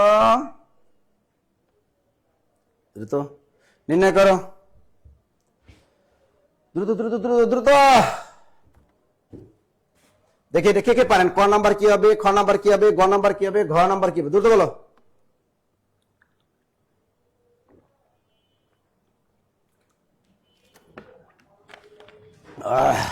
এক নম্বরে করণ। আমার জন্ম তোমার জন্য, আমার ভালোবাসা শুধু তোমার। আকাশ মেঘে ঢাকা, আকাশটা কিসে ঢাকা? মেঘে ঢাকা। অর্থাৎ এখানে একটা মেঘ একটা যন্ত্র হিসেবে কাজ করছে, সহায়ক হিসেবে কাজ করছে, একটা উপায় হিসেবে কাজ করছে। তাহলে এখানে ভার্ব কোনটা? ঢাকা। তো কিসের দ্বারা ঢাকা? ভার্বকে কিসের দ্বারা বা কি উপায় প্রশ্ন করে উত্তর পাওয়া যায়? করণ কারক। আকাশ মেঘে ঢাকা, মূল শব্দ হলো আমাদের এখানে মেঘ বিভক্তি আছে মেঘে, তার ওটা 100% হবে করণের সপ্তমী। করণের সপ্তমী কার কার হয়েছে দেখি? ক নাম্বারটা জি স্যার, করণ করো, লিমা বিশ্বাস। করণ সপ্তমী সুমন স্যার, করণের সপ্তমী, ভেরি গুড। রেজনারি করণের সপ্তমী, ভেরি গুড, ভেরি গুড। এবার দেখো, ইট পাথরের বাড়ি বেশ শক্ত। এই ইট আর পাথর এগুলো তো যন্ত্র। ইটের পাথর কি যন্ত্র না? এই ইটের পাথর কি যন্ত্র না? এগুলো তো যন্ত্র। ইটের পাথর কি যন্ত্র? তা ইট পাথরের বাড়ি বেশ শক্ত, ইট পাথর, মূল শব্দ পাথর, রয়ের ষষ্ঠী বিভক্তি, তার মানে এটা হবে করণে ষষ্ঠী। করণে ষষ্ঠী, করণে ষষ্ঠী। পরেরটা কি দেখো, দেশের জন্য প্রাণ দাও। তা দেখো, যদি জন্য এবং নিমিত্ত যদি বুঝায় তাহলে নিমিত্ত কারক। নিমিত্ত কারক এটা মূলত হয় নিমিত্তার্থে ষষ্ঠী, নিমিত্তার্থে ষষ্ঠী। আচ্ছা, নিমিত্তার্থে ষষ্ঠী না লিখলে হবে, এটা সম্প্রদানে ষষ্ঠী দিলেও হবে। সম্প্রদানে, সম্প্রদানে ষষ্ঠী, সম্প্রদানের ষষ্ঠী দিলেও হবে। আর নিমিত্তার্থে, নিমিত্তার্থে, নিমিত্তার্থে ষষ্ঠী, নিমিত্তার্থে ষষ্ঠী এটা দিলেও হবে। আর সম্প্রদানের ষষ্ঠী এটা দিলেও হবে। দেশের জন্য প্রাণ দাও, দরিদ্রকে ধন দাও। এখন দেখো, ধনটা নিল কে? নিলে হলো দরিদ্র ব্যক্তি। যে নিবে সে সম্প্রদান। ব্যক্তি সবসময় সম্প্রদান হয়, ব্যক্তি সবসময় সম্প্রদান হয়, আর বস্তুটা হয় কর্ম। তাহলে ধনটা নিল কে? দরিদ্র নিবে, 100% সম্প্রদান। আর কে বিভক্তি আছে সম্প্রদানের কারকে? কখনো দ্বিতীয় বিভক্তি হয় না, চতুর্থী বিভক্তি হয়। সুতরাং সম্প্রদানের চতুর্থী, সম্প্রদানে এটা কি হবে? সম্প্রদানে চতুর্থী, কারণ সম্প্রদান কারকে কখনোই দ্বিতীয় বিভক্তি হয় না, চতুর্থী বিভক্তি হয়। লিখছে সবাই? সব কটা হয়েছে আপনাদের? কার কার হলো সব কটা? বলেন সব কটা কার কার হলো? কার কার সব কটা হয়েছে? এইগুলোই আপনার পরীক্ষায় আসবে, এইগুলোই স্বাস্থ্য সহকারীতে ধরবে, মনে রাখবেন এইগুলোই আসবে। রাজধানী উন্নয়ন কর্তৃপক্ষ পরীক্ষা দেবেন, ওইসব আসবে। আচ্ছা, পরের একটা প্রশ্ন আসছে, এটা কিসে আসছে? এটা আসছে হলো 46তম বিশেষ পরীক্ষার একটা প্রশ্ন। শিরোচ্ছেদ শব্দের সন্ধি বিচ্ছেদ কি? করো করো, দ্রুত করো। আমরা জানি তালব্য স, মূর্ধন্য স, দন্ত স, এই তিনটা স যদি কোনো শব্দের ভিতরে থাকে তার পরিবর্তে বিসর্গ বসাতে হয়। কোন শব্দের মধ্যে তিনটা স থাকলে তার পরিবর্তে বিসর্গ বসাতে হয়। তা শিরচ্ছেদ বানানে তালব্য স আছে, তাহলে মূল শব্দ হবে এখানে শীত, এই তালব্য সর পরিবর্তে আমরা বিসর্গ বসাই দিব আর এপার ছেদ করে দিব। তা শির বিসর্গ যোগ ছেদ সমান সমান শিরচ্ছেদ হয়েছে। Ruhul Amin, Rezan Ali, Shamim Reza, Monjurul Alam, very very very very very okay. তা শির আছে, শির বিসর্গ যোগ শেষ, শির বিসর্গ শির আছে। আচ্ছা, দেখি আমাদের 15 নম্বর প্রশ্নটা কি আসতেছে। শুদ্ধ বানান লিখুন। এটাও দেখেন শুদ্ধ বানান লিখুন, দেখেন শুদ্ধ বানান লিখুন। তা এই যে দেখে শুদ্ধ বানান, এখানে এই শুদ্ধ বানান কটা? বারবার চাকরি পরীক্ষা। জ্যোৎস্না বানানটা কি? এই দেখেন জয় ও জয়, এই জয় যা ফলায়, এই দেখেন জয় যা ফলায় ওকার, এরপরে খণ্ডতা, এবার নর সাথে দন্তসা আকার, এলো জ্যোৎস্না বানান। এরপর দেখেন ঐক্যমত্ত, ঐক্যমত্ত হবে না, হবে ঐক্যমত, ঐক্যমত্ত। তো ঐক্যমত হবে ঐক্যমত্ত, ঐক্যমত্ত। তো অন্ত্যেষ্টি ক্রিয়া, অন্ত্যেষ্টি ক্রিয়া বানানটা দেখো, অন্ত্যেষ্টি ক্রিয়া সরেয় নয় তয় একার, এই জফলা অন্ত্যেষ্টি, ছয়টা অষ্টয় রসে অন্ত্যেষ্টি ক্রিয়া, কয়রা ফলায় রসিকার অন্ত্যেষ্টি ক্রিয়া। এরপর কি সাহিত্য শাসন, সাহিত্য বানানটা এভাবে লিখে দন্ত সেবা নিচে বফলা অন্ত্যেষ্টি তয় ত, সাহিত্য, এরপর এটাকে শাসন করে দাও, সাহিত্য শাসন। রাখেন রুমানা আক্তার, ইভা, আলহামদুলিল্লাহ, Nasfia Jahan, thank you thank you thank you thank you thank you thank you. Okay, লেখা শেষ। তাহলে আমরা জ্যোৎস্না বানানটা জয়জা ফলাকার খণ্ডতা নর সাথে দন্তস জ্যোৎস্না বানানটা শিখলাম। তারপর আমরা কি ঐকমত্য বানানটা শিখলাম। অন্ত্যেষ্টি স্বরা নয় তয় একার জফলা মূর্ধন্যস্বরটা রস্বইকার করা ফলা রস্বইকার অন্ত্যেষ্টি একার অন্ত্যেষ্টি ক্রিয়া। আর সাহিত্য শাসন বানানে এখানে শুধু বফলা হবে একটা, এখানে বফলা দিয়েছিল না তাই বফলা দিয়ে দিলাম। অন্ত্যেষ্টি ক্রিয়া সাহিত্য শাসন। ওকে, বেদের মেয়ে জ্যোৎস্নায় আমায় কথা দিয়েছে, আসি আসি বলে জ্যোৎস্না ফাঁকি দিয়েছে। এই যে জ্যোৎস্না বানানটা দেখেন সেখান থেকে কিন্তু বানানটা তুলে দিল। এবার আমরা যে শিখবো এটা 46তম বিশেষ পরীক্ষার একটা প্রশ্ন, নীলকর। অনেকে জানি না যে নীলকর মানে কি। নীলকর কোন সমাসের দৃষ্টান্ত? আমরা দেখি একটু ঝটফট বলো, দ্বন্দ্ব সমাস, বহুব্রীহি সমাস, নিত্য সমাস নাকি উপপদ তৎপুরুষ সমাস? দেখি কে কে পারেন এটা। শামীম রেজা তিনি বলেছেন বহুব্রীহি সমাস। ডাহা মিথ্যা কথা, বহুব্রীহি সমাস এটা তোমার কি কইছে? এটা বহুব্রীহি সমাস। দ্রুত বলো এটা কোন সমাস? নীলকর কোন সমাস? রুহুল আমিন বলছে দ্বন্দ্ব সমাস। দ্রুত বলো। মোহাম্মদ মিস ফেরদৌসি তিনি বলছেন ঘ। মৃত্তিকা বলছেন বহুব্রীহি। আন্ডা খাবা, বসে বসে হাঁসের আন্ডা খাও। দেখো একটা জিনিস মনে রাখো, এটার নাম হলো উপপদ তৎপুরুষ। উপপদ তৎপুরুষ সমাসটা কি আসলে? এক কথায় প্রকাশের মতো। দেখো নীল করে, এটি এক কথায় প্রকাশ করা যায়, নীল করে যে, অর্থাৎ নীল চাষ করে যে, নীল করে যে সমান কি নীল কর। তা যেহেতু এটা এক কথায় প্রকাশ করা যায় সুতরাং এটা হলো উপপদ তৎপুরুষ সমাস। কোন সমাস? উপপদ তৎপুরুষ সমাস। এক কথায় প্রকাশ করা যায়, নীল করে যে মানে নীল চাষ করে যে। এরকম আসছে খেচর, আকাশের চরে যে, এক কথায় প্রকাশ করা যায় পকেট মার, এর এক কথায় প্রকাশ করে পকেট মারে যে। এরকম আসতে পারে পঙ্কজ, এক কথায় প্রকাশ পঙ্কে জন্মে যা, পঙ্কজ। ক্লিয়ার? কি পারছেন? হ্যাঁ, উপপদ তৎপুরুষ বুঝছেন? এক কথায় প্রকাশের মতো। পরীক্ষার হলে যেগুলো আসবে, যেগুলো দেখবা এক কথায় প্রকাশ করা যায় যে শব্দগুলো, ওগুলোই হলো উপপদ তৎপুরুষ সমাস। এই যে পকেট মারে এক কথায় প্রকাশ করা যায় পকেট মারে যে। পঙ্কজ এক কথায় প্রকাশ করা যায় পঙ্কে জন্মে যা। খেচর আকাশে চরে যা, এক কথায় প্রকাশ করা যায় নীল করে যে, মানে নীল চাষ করে যে, এক কথায় প্রকাশ করা যায়। সুতরাং এগুলো সবই হলো উপপদ তৎপুরুষ। পারলা না? দেখছেন পারলেন না, পড়াশোনাই করেন না, তা পারবেন কেমনে? দেখেন বিপরীত শব্দ লিখুন, এটাও দেখেন বিপরীত শব্দ লিখিত পরীক্ষা। উৎকণ্ঠা এখানে একটা বিষয় নিয়ে তুমি অনেক উৎকণ্ঠায় আসছো, পরে যখন তুমি কি করছো, পাইয়ে গেছো, তখন তোমার স্বস্তি লাগতেছে, আরাম লাগতেছে। উৎকণ্ঠা, তাহলে এবার কি হবে? স্বস্তি। উৎকণ্ঠা এর বিপরীত শব্দ কি? উৎকণ্ঠার বিপরীত শব্দ কি? স্বস্তি ব্যবহার করা যায়। আর কি? উৎকণ্ঠা এর বিপরীত শব্দ কি? স্বস্তি বানানটাই তো আমি ভুলে গেলাম। হ্যাঁ, উৎকণ্ঠা, স্বস্তি। দেখো তো উৎকণ্ঠার বিপরীত শব্দ কি? স্বস্তি। দাঁড়াও, স্বস্তি বানানটা অনেক সময় বানানো ভুলে যাওয়া লাগে, দেখছেন? বফলা আছে, স্বস্তি। স্বস্তির দন্তস নিচে বফলা মনে হয়। হ্যাঁ, স্বস্তি। উৎকণ্ঠা স্বস্তি, দন্তস নিচে বফলা, শয়তার। উৎকণ্ঠার বিপরীত শব্দ কি? স্বস্তি। হ্যাঁ, তুলিকা তুলি স্বস্তি। স্যার এক কথা প্রকাশ করা যায় তাকে উপপদ তৎপুরুষ সমাস। আচ্ছা, এবার দেখো আশু মানে কি? তাড়াতাড়ি। এর বিপরীত শব্দ কি? বিলম্ব কর, বসকে বিলম্ব করে দিবা।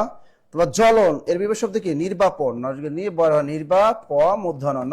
নির্বাপন। এটা পরীক্ষায় আসতে পারে যে জ্বলন এর বিপরীত শব্দ কি? নির্বাপন। আশু এর বিপরীত শব্দ কি? বিলম্ব।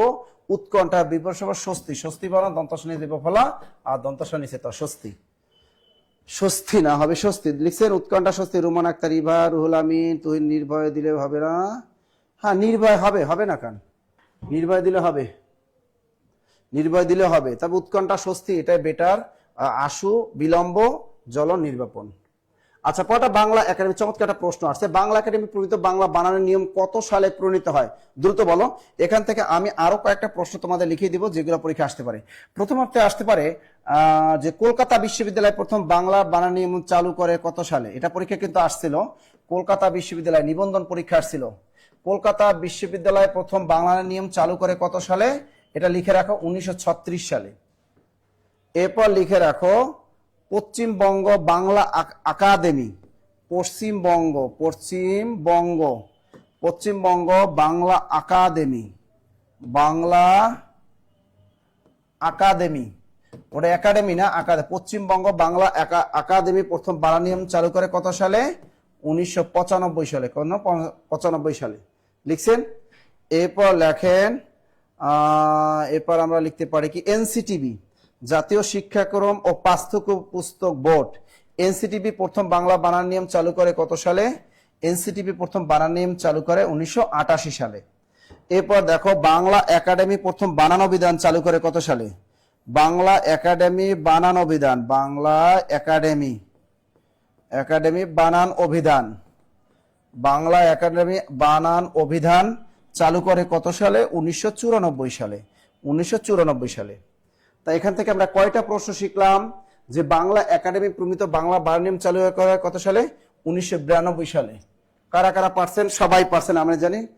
1992 সালে কলকাতা বিশ্ববিদ্যালয় প্রথম বানান নিয়ম চালু করে, আর 2012 সালে তারা সর্বশেষ সংস্করণ করে। তাহলে এখানে যদি আসে কলকাতা বিশ্ববিদ্যালয় প্রথম বানান নিয়ম চালু করে কত সালে, লিখে রাখো, ভেরি ভেরি ইম্পর্টেন্ট প্রশ্ন, 1936 সালে। আর পশ্চিমবঙ্গ বাংলা একাডেমি বাংলা বানান নিয়ম চালু করে কত সালে? 1995 সালে। আর এনসিটিবি মানে জাতীয় শিক্ষাক্রম এবং পাঠ্যপুস্তক বোর্ড বাংলা বানান নিয়ম চালু করে কত সালে? 1988 সালে। আর বাংলা একাডেমি প্রথম বানান অভিধান রচনা করে কত সালে? 1994 সালে। 1994 সালে। ক্লিয়ার সবাই? লিখছেন সবাই? লিখছেন? আলহামদুলিল্লাহ পারছি স্যার। শোনেন, আমি প্রশ্নগুলা যে প্রশ্ন সলভ গুলো করাই কঠিন কঠিন থাকে তো, পোলাপানে মনে করে দূর এই কঠিন প্রশ্ন কি আসবে, খালি সহজ প্রশ্ন সলভ করবো, জীবনে কোনো চাকরি পরীক্ষার দিলে চাকরি হবে না, নিশ্চিত থাকো।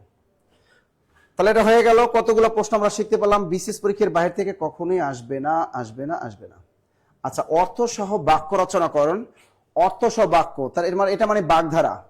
লেজে গোবরে এরকম আপনি লিখবেন ব্র্যাকেট। লেজে গোবর মানে কি? লেজে গোবর মানে কি? মানে বিপর্যস্ত অবস্থা একেবারে। লেজে গোবরের অবস্থা আছে না, একদম একদম লেজে গোবরে করে ফেলাইছো, মানে একদম সব লেজে গোবরে একদম বিপর্যস্ত করে ফেলাইছে, একদম বিপর্যস্ত অবস্থা। তা বয়স্কের বিপর্যয় শয়তস্ত, বিপর্যস্ত। তা লেজে গোবরে মানে কি? এরকম লিখবা ব্র্যাকেটে বিপর্যস্ত। এবার তুমি একটা মেক সেন্টেন্স করে ফেলবা যে অনুষ্ঠানটা তুমি একেবারে লেজে গোবরে করে ফেলেছো, এই সামনে এরকম লিখে দিলা। এবার দেখেন অকাল কুষ্মাণ্ড মানে কি? অপদার্থ, অপদার্থ। তুমি লিখে এই সামনে লিখে দিবা সেফুদা একজন অকাল কুষ্মাণ্ড, সেফুদা অকাল কুষ্মাণ্ড লিখে দিলা, হয়ে গেল। সামনে মেক সেন্টেন্স করে দিবা। এবার ছকরা নকরা মানে কি? সস্তা, ছকরা নকরা মানে কি? সস্তা। তুমি সবসময় ছকরা নকরা জিনিসপত্রই কিনো, এইরকম একটা বাক্য লিখে দিবা। কংস মামা মানে এই যে শ্রীকৃষ্ণ কীর্তন, কংস মামা মানে কি? নির্মম আত্মীয়, নির্মম আত্মীয়, কংস মামা। যে তোমার মতো কংস মামা আমার দরকার নাই, তোমার মতো কংস মামা আমার দরকার নেই, এরকম মেক সেন্টেন্স তৈরি করে দিবা। সাপের 5 পা দেখা, ও বাবা, এগুলো সুন্দরী মেয়েরা এগুলো কিন্তু দেখে। সাপের 5 পা দেখে মানে অহংকারী হওয়া, অহংকারী হওয়া, অহংকারী হওয়া। সাপের 5 পা দেখা মানে অহংকারী হওয়া, ঠিক আছে না? যে অধিকাংশ সুন্দরী মেয়েরা কি সাপের 5 পা দেখে চলে, ঠিক আছে? এরকম বানাই দিবা, এক কথায় বানাবা, বানাবা, বানাবা, বানাইয়া করে ফেলবা। ক্লিয়ার?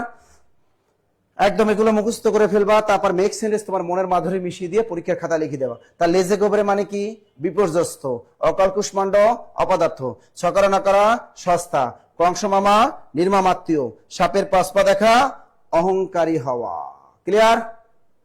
ওকে, পরের প্রশ্নটা যদি আমরা চলে যাই, শূন্য পুরাণের রচয়িতা থেকে দেখেন, আমরা জানি মধ্যযুগের একটা গুরুত্বপূর্ণ টপিক হলো শ্রীকৃষ্ণ কীর্তন কাব্য। আর এই শ্রীকৃষ্ণ কীর্তন কাব্যর পরেই আমাদের যে টপিকটা চলে আসে সেটা কি? বৈষ্ণব পদাবলী। কিন্তু আমরা জানি শ্রীকৃষ্ণ কীর্তন কাব্যের আগেও একটা টপিক আমাকে পড়তে হয়, অর্থাৎ চর্যাপদের পরই যে টপিকটা আমরা পড়ি সেটা হলো অন্ধকার যুগ।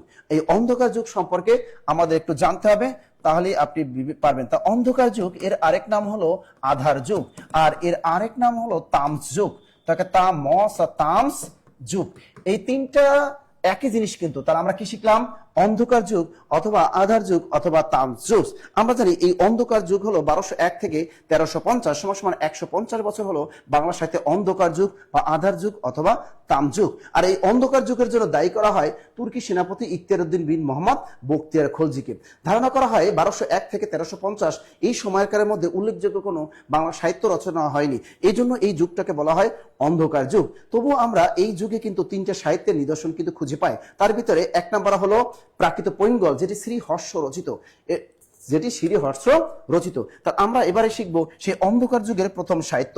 পরীক্ষা কিন্তু আসতে পারে অন্ধকার যুগের প্রথম সাহিত্যের নাম কি। অন্ধকার যুগের প্রথম সাহিত্যের নাম হলো প্রাকৃত পৈঙ্গল, যেটি শ্রীহর্ষ রচিত। যেটি কে রচিত? শ্রীহর্ষ রচিত। এটি গীতি কবিতার একটি মহাসংকলন গ্রন্থ। তাহলে এই প্রাকৃত পৈঙ্গল কোন ধরনের গ্রন্থ? এটি একটি গীতি কবিতার মহাসংকলন গ্রন্থ। এবার 2 নম্বরে যদি আমরা বলি যে শ্রীকৃষ্ণ কীর্তন কাব্যের অন্ধকার যুগের দ্বিতীয় কাব্য হলো শূন্য পুরাণ। আর এই শূন্য পুরাণ কাব্যটি রচয়িতা হলেন রামাই পণ্ডিত। রচয়িতাকে রামাই পণ্ডিত। এটি 51টি অধ্যায় বিভক্ত গদ্য পদ্য মিশ্রিত এক ধরনের চম্পু কাব্য। সেটি কি?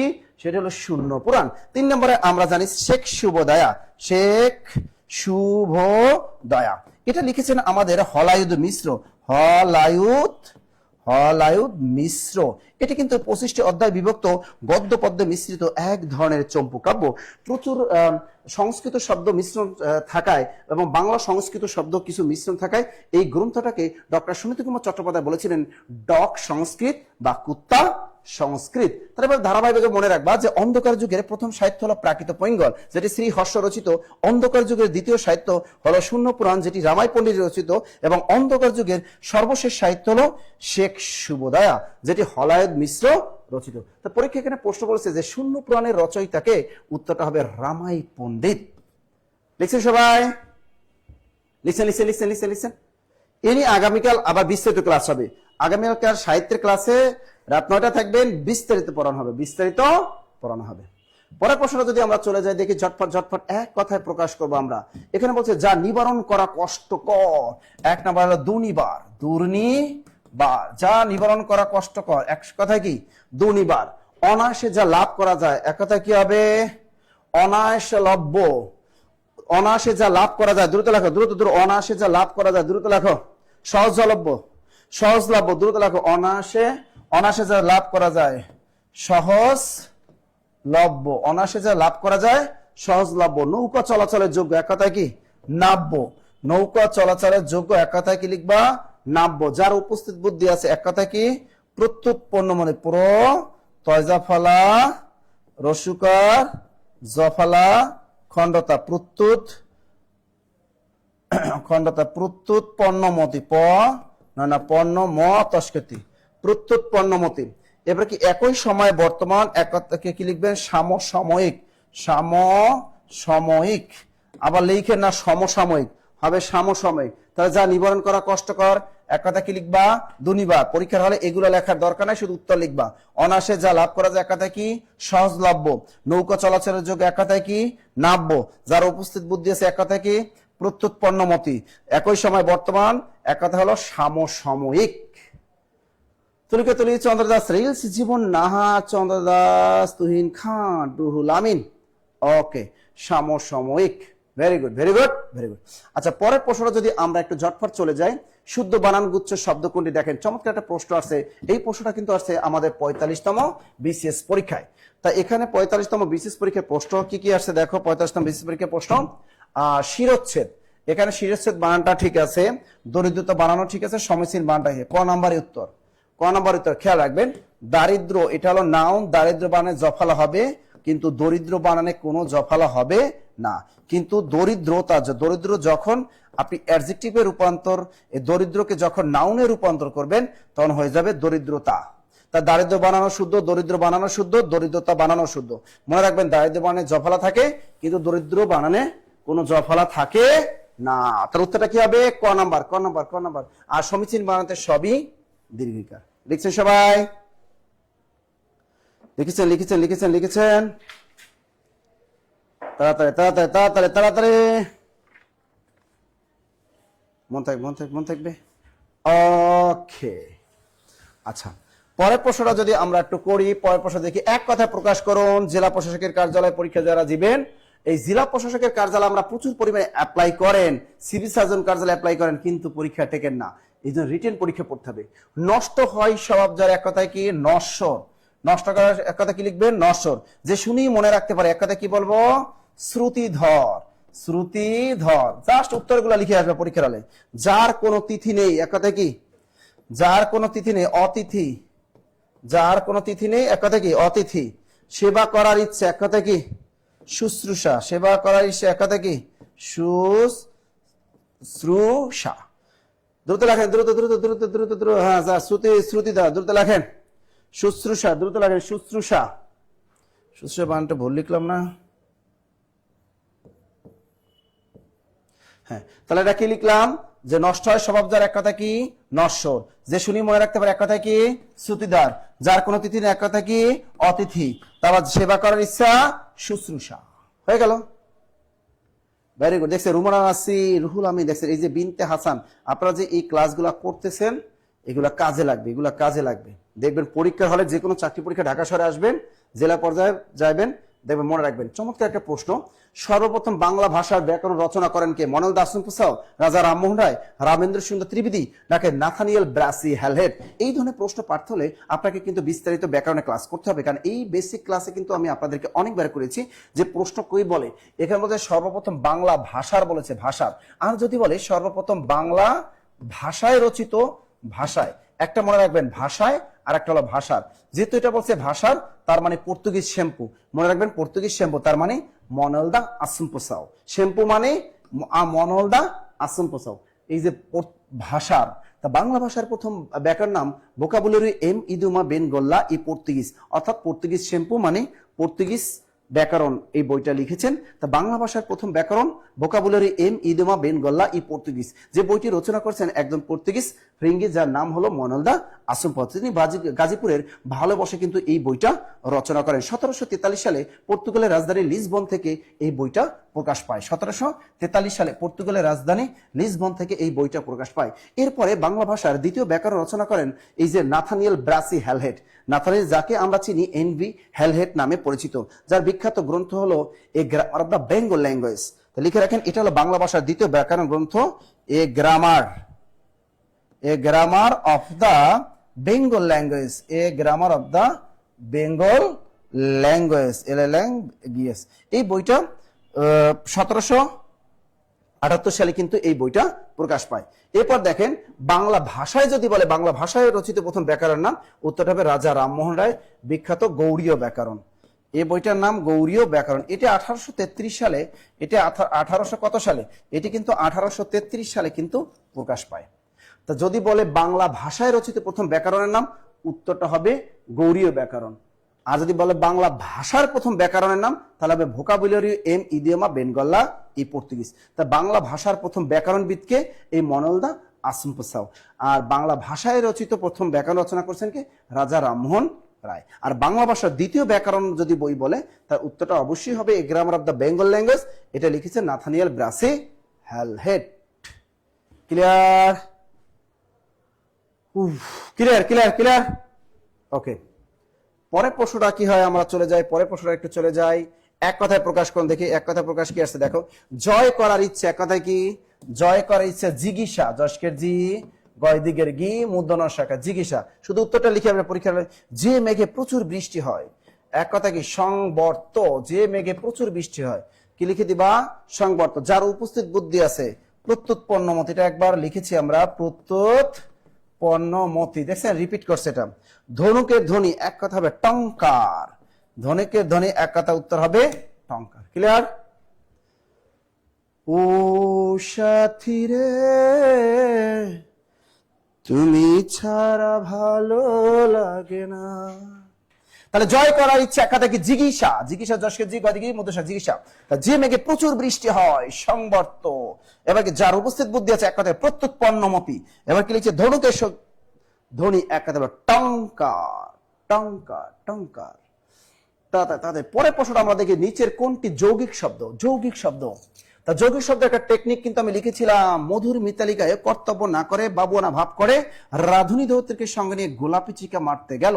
তাহলে দেখো যৌগিক শব্দ মধুর মিতালি গায়ক, একটা টেকনিক মনে রাখো, মধুর মিতালি গায়ক, মধুর মিতালি গায়ক কর্তব্য না করে, মধুর মিতালি গায়ক কর্তব্য, কর্তব্য না করে বাবুয়ানা, বয়কার বা বয়স্কের বউ অন্তস্থ নায়িকা না, মধুর মিতালি গায়ক কর্তব্য না করে বাবুয়ানা ভাব করে, বাবুয়ানা ভাব করে রাধুনী দৌহিত্রকে সঙ্গে নিয়ে, রাধুনী দৌহিত্র, রাধুনী দৌহিত্রকে সঙ্গে নিয়ে, মাদুদের সঙ্গে নিয়ে গোলাপি চিকা মারতে গেল।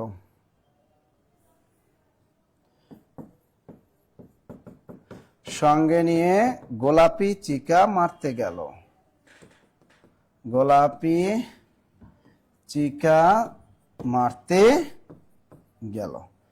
তাহলে এটা কি লিখলাম? এলো যৌগিক শব্দ মনে রাখার টেকনিক, এর বাইরে থেকে কখনোই আসবে না। মধুর কি শব্দ? যৌগিক শব্দ। মিতালি যৌগিক শব্দ। গায়ক যৌগিক শব্দ। কর্তব্য যৌগিক শব্দ। বাবুয়ানা যৌগিক শব্দ। রাধুনী যৌগিক শব্দ। দৌহিত্র যৌগিক শব্দ। চিকামারা গোলাপি যৌগিক শব্দ। চিকামারা যৌগিক শব্দ। তা নিচের কোনটি যৌগিক শব্দ? উত্তরটা হবে মিতালি। উত্তরটা হবে মিতালি। মিতা যোগ আলী সমান সমান মিতালি। তাহলে মধুর মিতালি গায়ক কর্তব্য না করে বাবুয়ানা ভাব করে রাধুনী চিকামারা অর্থ হলো দেয়ালে লেখন। Very good, very good. পরের প্রশ্নটা যদি আমরা চলে যাই দেখি, সন্ধি বিচ্ছেদ করুন। এখানে আছে উদ্যোগ। উদ্যোগ শব্দের সন্ধি বিচ্ছেদ কি হবে? উদ্যোগ। দেখেন উদ্যোগ শব্দের সঙ্গে রস্যু খণ্ডতা, উত যোগ যোগ সমান সমান উদ্যোগ। এবার দেখেন পরীক্ষা, এটা তো সহজ, পরিমণির পরি আর হলো ইক্ষা। পরীক্ষা প্রত্যয়, কোন বর্ণের সাথে যদি জ ফলা থাকে তাহলে রস্বইকার করে দিতে হয়। তা কোন বর্ণের সাথে যদি জ ফলা থাকে ওটা রস্বইকার করে দিবা। তার প্রতি যোগ ও প্রত্যয়, প্রতি যোগ অহ। এবার কি অহংকার, কোন শব্দের মধ্যে যদি অনুস্বার থাকে তাহলে তার পরিবর্তে ম বসাই দেবা। তাহলে অহ অনুস্বার আছে, পরিবর্তে ম বসাই দাও। অহম যোগ কার সমান সমান অহংকার। মনে থাকবে? ওকে। ঘ্যাসাং ঘাসাং পরীক্ষা লিখে আসবা টাস টাস 1 2 3 4, একদম পরীক্ষায় 4 এ 4 পেয়ে যাবা। 4 এ 4, একদম 4 এ 4। পরের প্রশ্নটা কি দেখি আমরা একটু। নিচের কোনটি তৎসম শব্দ? এখন লেখো তৎসম শব্দ চেনার উপায়। লেখো, তাহলে জীবনে আর ভুলবা না। তৎসম, এটা 44তম বিশেষ পরীক্ষার প্রশ্ন। তৎসম শব্দ চেনার উপায় কি লিখবা? তৎসম শব্দ চেনার উপায়। আমি যা যা লিখতে বলবো সবগুলো লিখবা, পরীক্ষায় পাবা। তৎসম শব্দ চেনার উপায় কি? লেখো 7 দিনের নাম, 7 দিনের নাম। এরপর লেখো 12 মাসের নাম, 12 মাসের নাম। 6টি ঋতুর নাম, 6টি ঋতুর নাম। যা যা লিখতে বলবো সব লেখো। 7 দিনের নাম, তার 7 দিনের নাম মানে শনি রবি সোম মঙ্গল বুধ বৃহস্পতি শুক্র, সবই হলো কি তৎসম শব্দ। আবার 12 মাসের নাম, বৈশাখ জ্যৈষ্ঠ আষাঢ় শ্রাবণ, এই যা আছে সবই কি তৎসম শব্দ। 6টি ঋতুর নাম পূর্ব পশ্চিম উত্তর দক্ষিণ ঊর্ধ্ব অধ ঈশান অগ্নি নৈরত বায়ু, এই সবগুলোই হলো কি, সরি 6টি ঋতুর নাম মানে গ্রীষ্ম বর্ষা শরৎ হেমন্ত শীত বসন্ত। এবার লেখেন 10টি দিকের নাম, 10টি দিকের নাম, 10টি দিকের নাম, ওই যে পূর্ব পশ্চিম উত্তর দক্ষিণ 10টি দিকের নাম, এগুলো সব হলো কি তৎসম শব্দ। এবার দেখেন এই দীর্ঘকার যুক্ত শব্দ, দীর্ঘকার যুক্ত যত শব্দ পাবা সব তৎসম শব্দ। যেমন ধূমকেতু, ধুলি, এই যে ধুলি, ধুলি হলো কি তৎসম শব্দ, কারণ এই যে দীর্ঘকার আছে, দীর্ঘকার যুক্ত যত শব্দ পাবা। এবার দেখো দীর্ঘইকার, দীর্ঘইকার দিয়ে যত শব্দ পাবা, এই বিসর্গ দিয়ে যত শব্দ পাবা, খণ্ডতা দিয়ে যত শব্দ পাবা, ঠিক আছে, এগুলো সবই কি তৎসম শব্দ, মনে থাকবে। এবার ক্ষীয় দিয়ে যত শব্দ পাবা, হয়ম দিয়ে যত শব্দ পাবা, এই রেফ দিয়ে শব্দ, রেফ যুক্ত শব্দ, হ্যাঁ, এবার রফালা দিয়ে যে শব্দগুলো পাবা এগুলো সবই হলো তৎসম শব্দ। যেমন ধর্ম, ধর্ম এ রেপ আছে, ধর্ম কি তৎসম শব্দ, রেপ যুক্ত শব্দ। রফালা যুক্ত শব্দ যেমন প্রহার, এই প্রহার দিয়ে যত শব্দ পাবা সব, এই রফালা দিয়ে যত শব্দ পাবা তৎসম শব্দ। মূর্ধন্য দিয়ে যত শব্দ পাবা যেমন লবণ, কি শব্দ তৎসম শব্দ। মূর্ধন্য স দিয়ে যত শব্দ পাবা যেমন উষা, কৃষক, ভাষণ, এগুলো সব হলো তৎসম শব্দ। মনে থাকবে, মনে থাকবে। এবং হিন্দু ধর্ম রিলেটেড অধিকাংশ শব্দই কি, হিন্দু ধর্ম রিলেটেড শব্দগুলো অধিকাংশই হলো তৎসম শব্দ, তৎসম শব্দ, তৎসম শব্দ। তার নিচের কোনটি তৎসম শব্দ? আবার মনে রাখো, 7 দিনের নাম, 12 মাসের নাম, 6 ঋতুর নাম, 10টি দিকের নাম। মহাকাশ সংক্রান্ত শব্দ কিন্তু তৎসম শব্দ, যেমন চন্দ্র, সূর্য, গ্রহ, নক্ষত্র, উল্কা, ধূমকেতু, নিহারিকা, এগুলো সবই হলো তৎসম শব্দ। মহাকাশ রিলেটেড শব্দ, মহাকাশ সংক্রান্ত যত শব্দ পাবা সেগুলো হলো তৎসম শব্দ। আর হিন্দু ধর্মের রিলেটেড যে শব্দগুলো আছে সেগুলো কি আছে? সেগুলো হলো তৎসম শব্দ।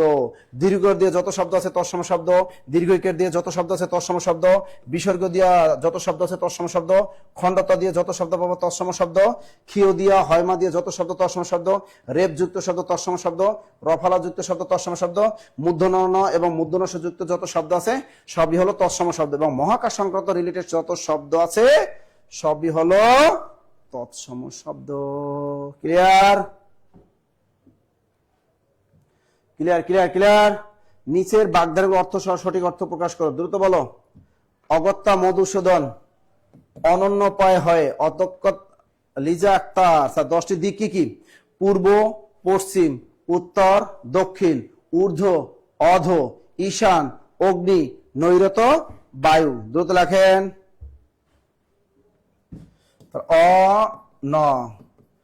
অনন্যপায় হয়, অনন্যপায় হয়, তারা কি লিখলাম? অনন্যপায় হয়। অগত্যা মধুসূদন, এক কথায় কি? অনন্যপায় হয়। আকাশ ধারা, এবার বৃষ্টি বন্ধ, বৃষ্টি বন্ধ হওয়া, বৃষ্টি বন্ধ হওয়া। কচুবনের কালাচাঁদ, এক কথায় অপদার্থ, অপদার্থ। এবার কি বলছে? রাবণের চিতা, সহজ, চির অশান্তি, চির অশান্তি। দ্রুত লেখো। উফ, কে আদিবা নিহা, তুমি কি লিখছো? স্যারের ক্লাসটা অসাধারণ হচ্ছে, মন থেকে দাও এবং ভালোবাসা রইল। Thank you baby, thank you. Tuhin অপদার্থ, দ্রুত লেখো। ওকে, তাহলে এখানে আমরা মুখস্থ করে ফেলি। অগত্যা মধুসূদন মানে কি? অনন্যপায় হয়। নয়জা ফলকার পয়কার পন্থস্থিতি, অনন্যপায় হয়। আর আকাশ ধারা মানে বৃষ্টি বন্ধ হওয়া। কচুবনের কালাচাঁদ অপদার্থ, রাবণের চিতা চির অশান্তি। এইগুলা অর্থ প্রকাশ লিখে ফেলবেন। পরের প্রশ্নটা আমরা যদি দেখি, চমৎকার একটা প্রশ্ন আসছে, নিচের কোনটি বাংলা ধাতুর দৃষ্টান্ত? এখন লেখো বাংলা ধাতু চেনার উপায়। লেখো বাংলা ধাতু, বাংলা ধাতু চেনার উপায়, বাংলা ধাতু চেনার উপায়। কেমনে চিন্তা পরীক্ষা হলো বাংলা ধাতু? লেখো ধাতুটিকে তুই দিয়ে প্রশ্ন করলে উত্তর মিলে যাবে। চেনার উপায় লেখো ধাতুটিকে তুই, তস্কে তুর আসতে আবার তুমি লেখো না। ধাতুটিকে তুই দিয়ে প্রশ্ন করলে, ধাতুটিকে তুই দিয়ে প্রশ্ন করলে উত্তর মিলে যাবে। উত্তর, ধাতুটিকে তুই দিয়ে প্রশ্ন করলে উত্তর মিলে যাবে। এখন আপনি এখানে নিচের কোনটি বাংলা ধাতু? তুই দিয়ে প্রশ্ন করো, 4টা অপশনে তুই দিয়ে প্রশ্ন করো, তাহলে পারবা। আমি বলি তুই গট, তুই দিয়ে প্রশ্ন করো, তুই গট মেলে, মেলে না, তার মানে উত্তর হবে না। তুই বুধ মেলে, মেলে না, এটাও হবে না। তুই কথ মেলে, এটাও মেলে না। তুই ক, তুই ক, তাড়াতাড়ি ক, তুই ক মিলে, কিন্তু উত্তরটা হবে তুই ক, ক ক। এখন যদি কোনো চাকরি পরীক্ষা বা বিশেষ পরীক্ষা ধরে নিচের কোনটি সংস্কৃত ধাতু দৃষ্টান্ত, বা নিচের কোনটি তৎসম ধাতু অথবা সংস্কৃত ধাতু, তাহলে কি করবেন? ধাতুটিকে তুই দিয়ে উত্তর মিলবে না। তার সংস্কৃত ধাতু বা তৎসম ধাতু চেনার উপায় হলো ধাতুটিকে তুই দিয়ে প্রশ্ন করলে উত্তর মিলবে না। যেমন এখানে তুই কথ, এটা মেলে না, এটা একটা সংস্কৃত ধাতু। তুই বুধ, এটা মেলে না, এটা একটা সংস্কৃত ধাতু। তুই গট, এটাও মেলে না, এটা হলো সংস্কৃত ধাতু। ক্লিয়ার? মনে থাকবে? তুই দিয়ে প্রশ্ন উত্তর মিলবে। Good good good. কটকট কটক সুমাইয়া জাহান, ক, ভেরি গুড, কম হয়ে গেল। কি ক্লিয়ার? সবাই ক্লিয়ার? যেমন তুমি বাংলা ধাতু আরো আছে, যদি বলে এরকম কাঠ, তুই কাঠ, কাঠ, কাঠ একটা বাংলা ধাতু মিলে কিন্তু। তুই যা বাংলা ধাতু, তুই খা বাংলা ধাতু, তুই মর বাংলা ধাতু, তুই ধর বাংলা ধাতু, তুই রাখ বাংলা ধাতু। দেখছেন, এগুলো কিন্তু সব বাংলা ধাতু। তুই কাঠ, তুই যা, তুই খা, তুই ধর, তুই মর, তুই যা, সব বাংলা ধাতু। তুই রাখ, এই তুই দিয়ে যদি প্রশ্ন করে উত্তর মিলে যায় সেটাই বাংলা ধাতু, আর তুই দিয়ে প্রশ্ন করে যদি উত্তর না মিলে যায় ওটাই হলো সংস্কৃত ধাতু বা তৎসম ধাতু। Clear? Clear clear clear clear clear. Okay, আচ্ছা পরের প্রশ্নটা চলে যায় ঝটফট, যেহেতু ক্ষুধা লাগছে পেটে সবার। আচ্ছা দেখি এখানে বানানগুলা কি আছে। নিশিত, তা নিশিত বানানটা কি হবে? নিশিত, 9 দিকের নি, 6 দিকের শীত। নিশীত বানানটা ক্লিয়ার করে লেখো। কৃষিজীবী, জীবীযুক্ত বানানে অল টাইম দীর্ঘইকার হয়, জীবীযুক্ত বানানে অল টাইম দীর্ঘিকার হয়। সমীচীন বানানটা আমরা শিখছি, সবগুলোই দীর্ঘিকার হয়। আর নিরীহ বানানটা নয়স্কের নি, রয়ের দিকে রি হ, নিরীহ। দ্রুত লেখা, দ্রুত দ্রুত দ্রুত দ্রুত দ্রুত।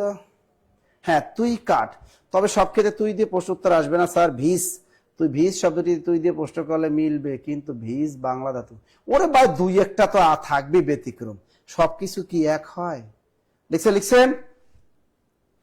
আচ্ছা দেখি আর কোনো প্রশ্ন আছে কিনা।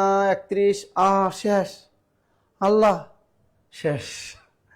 আচ্ছা এতক্ষণ যারা আমাদের সাথে ক্লাস করলেন অসংখ্য ধন্যবাদ, অসংখ্য ধন্যবাদ। ঠিক আছে, জব মেডিসিনের সাথে সবসময় থাকবেন, ইনশাল্লাহ ভালো কিছু হবে। তা আমাদের হটলাইন নাম্বারটা দিয়ে দিই, 01901519501, এটা আমাদের হোয়াটসঅ্যাপ নাম্বার।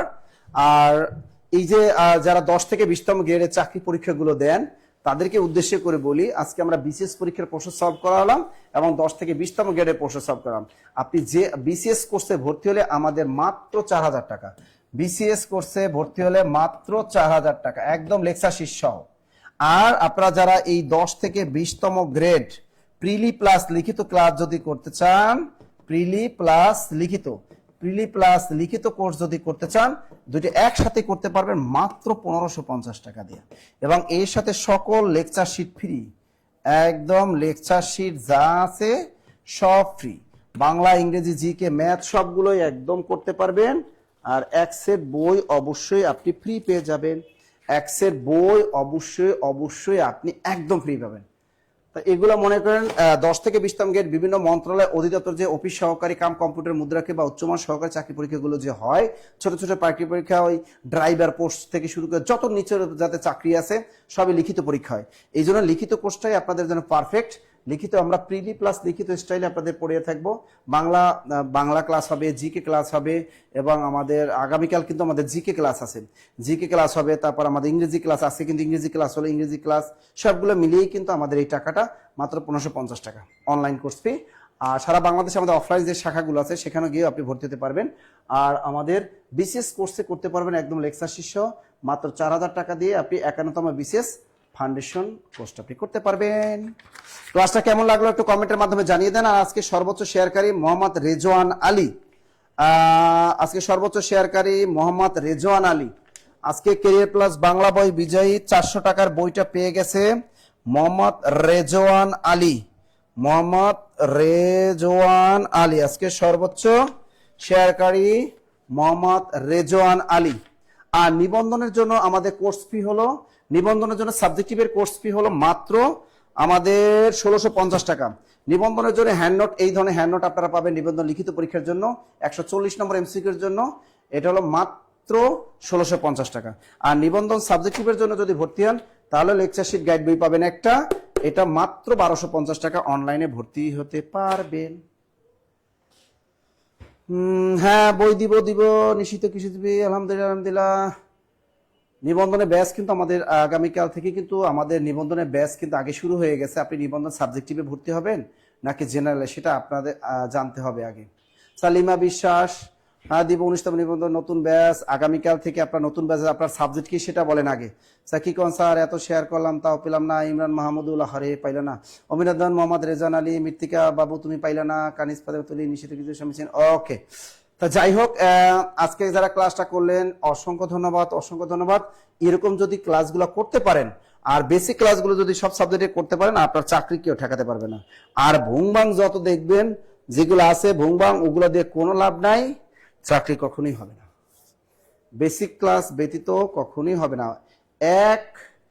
এক দুইটা নম্বরের জন্য অনেকে আমরা ছিটকে পড়ে যাই। আসলে মূলত ওইটাই দেখবেন, লিখিত পরীক্ষায় ম্যাথ না পারলে আপনার চাকরি হবে না। এই জন্য ম্যাথে যে 3-4টা ম্যাথ আসে, ম্যাথগুলো ভালো করে পড়বা। ইংরেজি ইডিয়মস অফ ফ্রেজগুলো পড়বা, ভালো করে পড়বা। গতকাল কিন্তু বলছে idioms of phrase, right forms of verb, article, use of article, এগুলো পড়তে হবে, ভয়েস চেঞ্জ করতে হবে, ট্রান্সলেশন করতে হবে, গতকাল কিন্তু বলেছিলাম। ওকে, অনেক কষ্ট করলা তোমরা, এতক্ষণ কষ্ট করে যারা ক্লাস করছেন সবাইকে অসংখ্য ধন্যবাদ। জব মেডিসিনের সাথে থাকবেন। আর যাদের আর্থিক সমস্যা থাকবে, কম টাকায় যারা ভর্তি হতে চান তারা অবশ্যই গুগল ফর্মে আপনারা পূরণ করে দিবেন। গুগল ফর্মটা দেওয়া আছে, গুগল ফর্মে আপনারা নম্বরটা দিয়ে দিবেন, হিসাব করবেন। আর আগামীকাল কিন্তু দাওয়াত রইল, আপনাদের সাহিত্যের উপর গুরুত্বপূর্ণ ক্লাস হবে আগামীকাল রাত 9টায়। অবশ্যই অবশ্যই শ্রীকৃষ্ণ কীর্তন এবং মধ্যযুগ, শ্রীকৃষ্ণ কীর্তন এবং মধ্যযুগটা নিয়ে, টোটাল মধ্যযুগটা নিয়ে আগামীকাল আলোচনা করব। সাহিত্য থেকে একটা নম্বরও যাতে বিশেষ পরীক্ষা বা অন্যান্য চাকরি পরীক্ষা যাতে বাদ না পড়ে। সুতরাং দেখা হচ্ছে আগামীকাল রাত 9টায়। সে পর্যন্ত ভালো থাকবেন, সুস্থ থাকবেন, আল্লাহ হাফেজ।